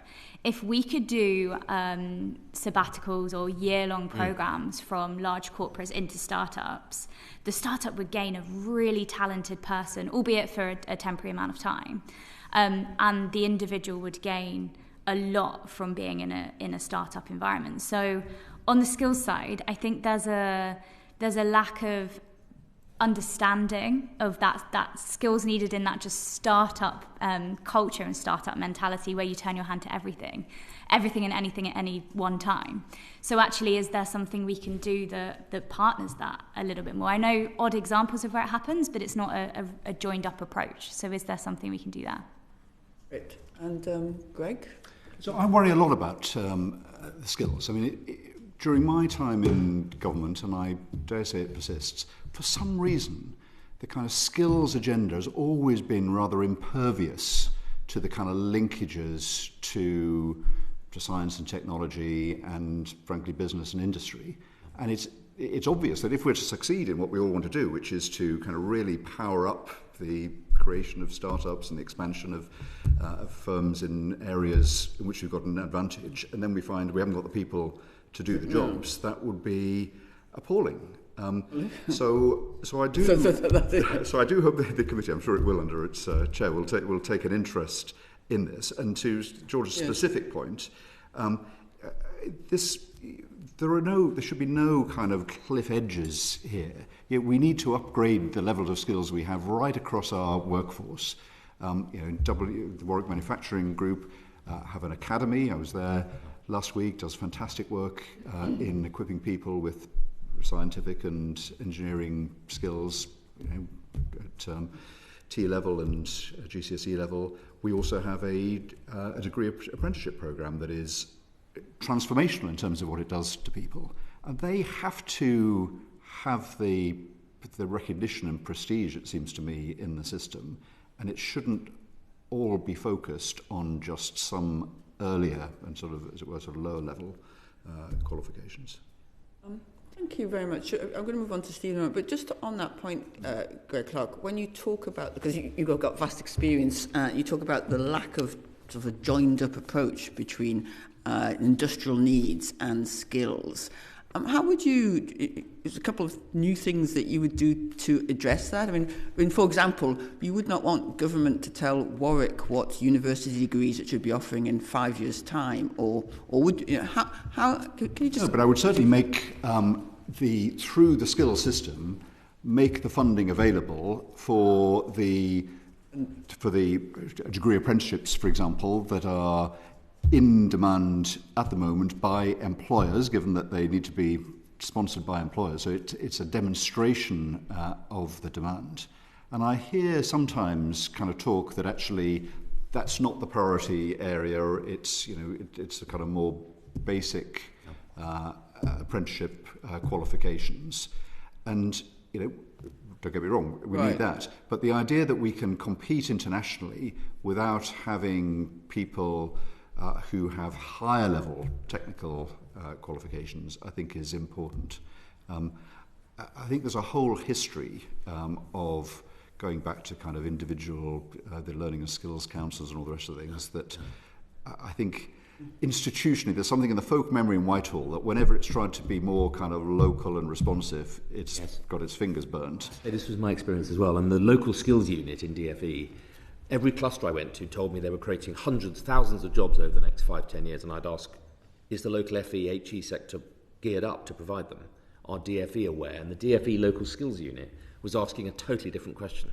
So there's a disconnect in we have to overcome that. It's one of the I think it's interesting that you're both talking about FE and local skills institutions. You're not talking about universities. For example, in degree apprenticeships in universities, of which Warwick University offers fantastic ones, and we know that the careers, that not just the jobs, but the careers that people have are completely opened up in a way, and the entry requirements are more accessible. But are you advocating that government funding should be used to direct future higher education skills as well as further education skills? When it comes, when it comes to degree apprenticeships, for example, which is a kind of combination, I think this should be part of our national industrial strategy. And it's also the case that my view is that the government, when it makes decisions about funding for courses, quite rightly should have an idea as to whether that is in line with what is required and indicated by the industrial strategy. It seems to me literally unstrategic to say we're going to go big in this sector and not follow that up, and to not follow it up with skills. And some of those are from universities. I mean, building on that, I think in the last session there was a comment made that we've got a lot of innovations, but we don't have that many innovators. And actually, how do you create innovators? It's by giving them breadth, in my view. Absolutely. And we have no degrees which give breadth apart from an MBA. I mean, an MBA is a breadth degree. Yes. But actually, if you want a breadth in science, what are you going to do? Mechanical, maths, physics? I was part of a CDT, which I completely advocate for. CDT, so a Centre for Doctoral Training. Right, so actually, this is where the business was born. And this was a STEM plus group of people together. We were communications training, we did business school, etc. So that was a perfect example of like the shop accelerator. So that's bringing the multidisciplinary approach at the doctoral level. Adam, or Doctor? Very, very briefly. I mean, Doctor. Yes, indeed. And I was going to say, I also was on a CDT programme when I did my PhD, and the breadth given that was excellent. And then I used to teach the electromechanical engineering degree level apprenticeships at Nottingham, which actually competed with the course that Greg is talking about. So I know the course very well, and it is very good. But no, I just wanted to advocate for lots of the points the panel had made directly, because I think they were very important. Thank you. Thank you very much. Great discussion on skills. One point on that, just to respond to what Dan said about teaching innovation. So University of Warrick, and I'm sure other universities do, actually offer short courses and continuing modules, whatever the discipline, in how to commercialise, how to take ideas and make a success of them. So again, the idea that people should just be, whether in education or in government, in narrow silos is the past history. It's not where we should be. But I think it is still the practice generally. The short courses that you refer to are not going to be experienced by large proportions of students. And I think that the challenge is that given that multidisciplinary understanding and skills are so essential to innovation, and yet our universities and further education are based on disciplines, I'm not sure that the short courses that you're talking about, Greg, can address that. Well, short courses are one part of it, but actually you can do it throughout your university career, and people do. And bringing those disciplines together. Perhaps a shout out to another institution, not Warwick. The Royal College of Arts is a place that I commend to the attention of the committee to see how the various disciplines there have been brought together, and it's a hive of innovation. We're doing a similar thing at Warwick. We're bringing all of the STEM disciplines together into a single big building where it'll all be juxtaposed, so that it's much more straightforward to have these interactions, because the breakthroughs are actually at the boundaries between disciplines. Yes, that's it. So, I know Steve has been very patient. Steve, I think you're going to... And the final questions, I think, is that right? Yeah, just for a few minutes. We've talked about funding a little bit already, and the difficulties in that. I think Dan and Dr. Boulding, if you can talk a bit about sort of where you think the funding environment needs to be improved, and potentially, if we've already done the public sector, maybe the private sector would be particularly interesting, given the shape of the private sector funding, VC and private equity capital in the UK is incredibly sort of London and South East oriented. And then Greg, if you don't mind, slightly separate question to that on when we look at funding across the country, again, sort of London and the South East gets a lot of public and private funding, in fact, and one of the major announcements the government has made so far is the Oxford-Cambridge sort of arc. my view is potentially that is gilding the lily rather than sort of making sure that you get the growth in the other sort of clusters around the country. It'd be useful to know from your standpoint sort of what more the government can do to make sure that we do sort of break out, because there seems to be a bit of a sort of view that the money should follow where things are already happening, but that tends to be where those people are from, which is Oxford and Cambridge, rather than a sort of wider view of what's happening across the rest of the country. Whether that's sort of subconscious or not, I don't know. Dr. Boulding first. I think we need more good news stories out of these regions. So investors usually follow investors, yes. So if we can, and maybe it's a huge branding and marketing piece where we see these are visible good news stories out of these regions that then encourages more people to at least visit. I also think maybe some mandatory open days for regions where investors get to experience what the innovators in that region has to offer. I've sometimes struggled at the very last stage of due diligence with private capital where they just can't make the journey up. And that's hugely, hugely frustrating. I'd say the transport link from London to Durham is spot on. It's very quick. So can we get groups of similar investors together with different innovators in each region to do some kind of open days? I also think there's a bit of a cultural piece as well. I spend a bit of time in the States, and there's in this country, it's what's the risk of doing it? And we need to turn that into what's the risk of not doing this? So I think there's a risk appetite cultural piece that goes alongside as well.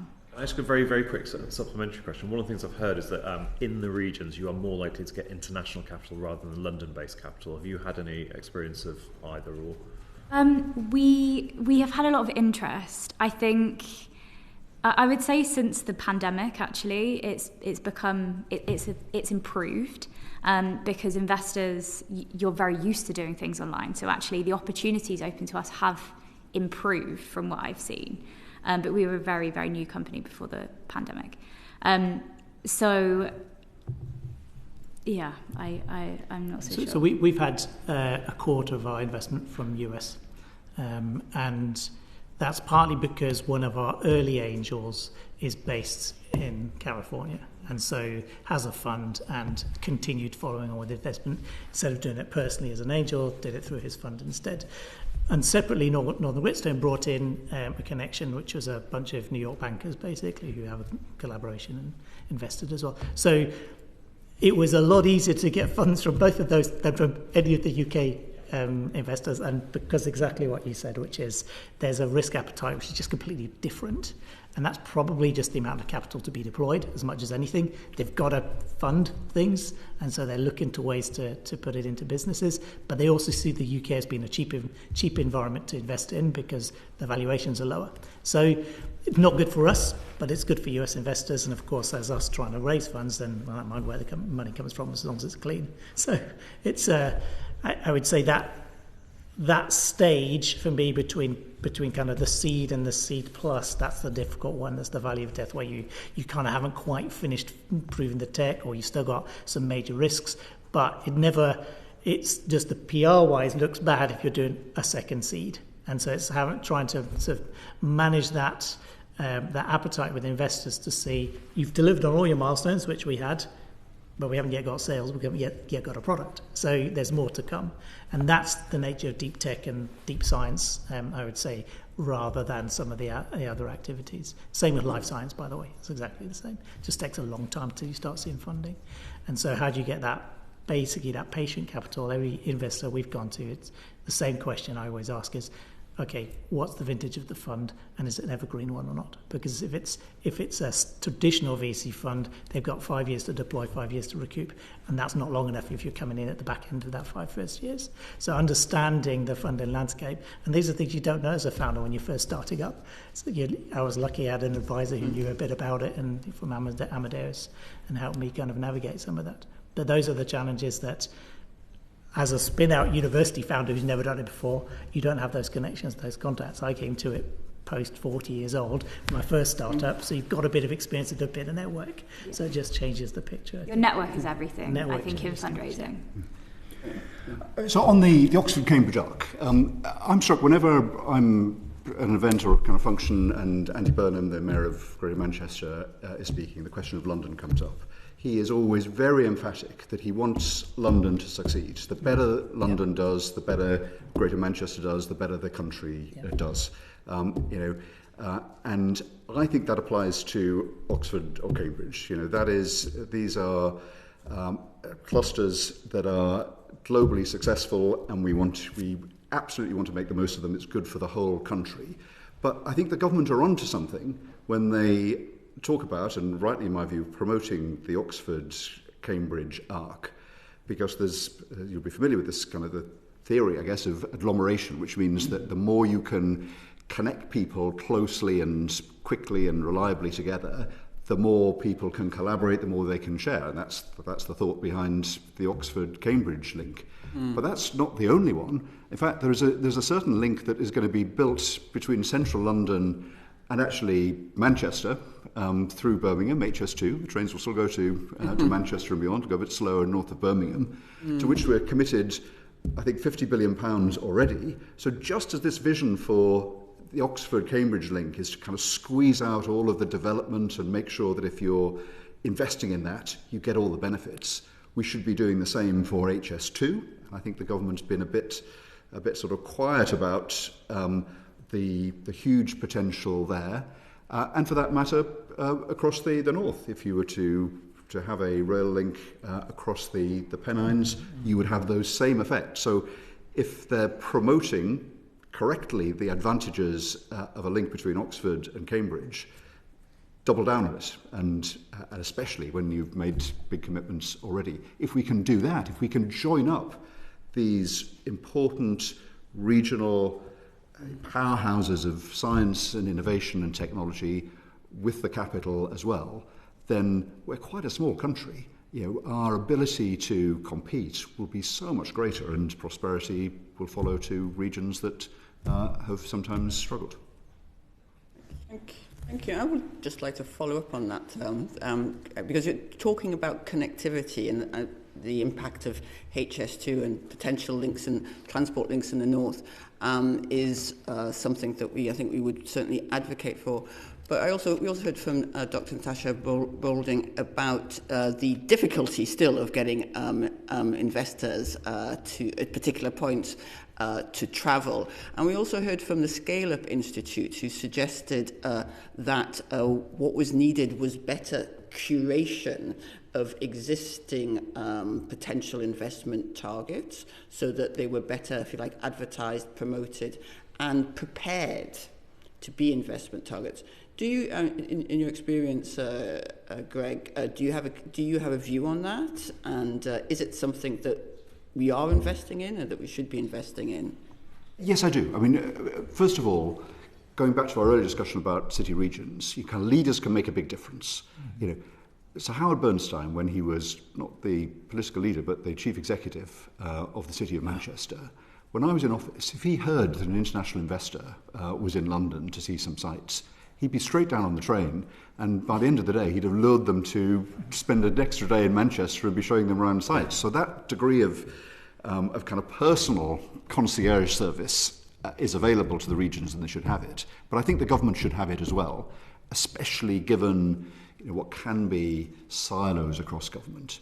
There was a very good report that I think probably you're all familiar with that Lord Harrington wrote for the previous government, but it's been adopted and backed by the current government, which it looked at other countries. It looked at Ireland and Singapore and places that have been successful in recent years in attracting inward investment. And as my colleagues on the panel have said, the idea that you've got someone that you can ring up that knows your business, knows enough about the wiring of central government to do that for you, rather than needing to go around yourself. That's crucial importance.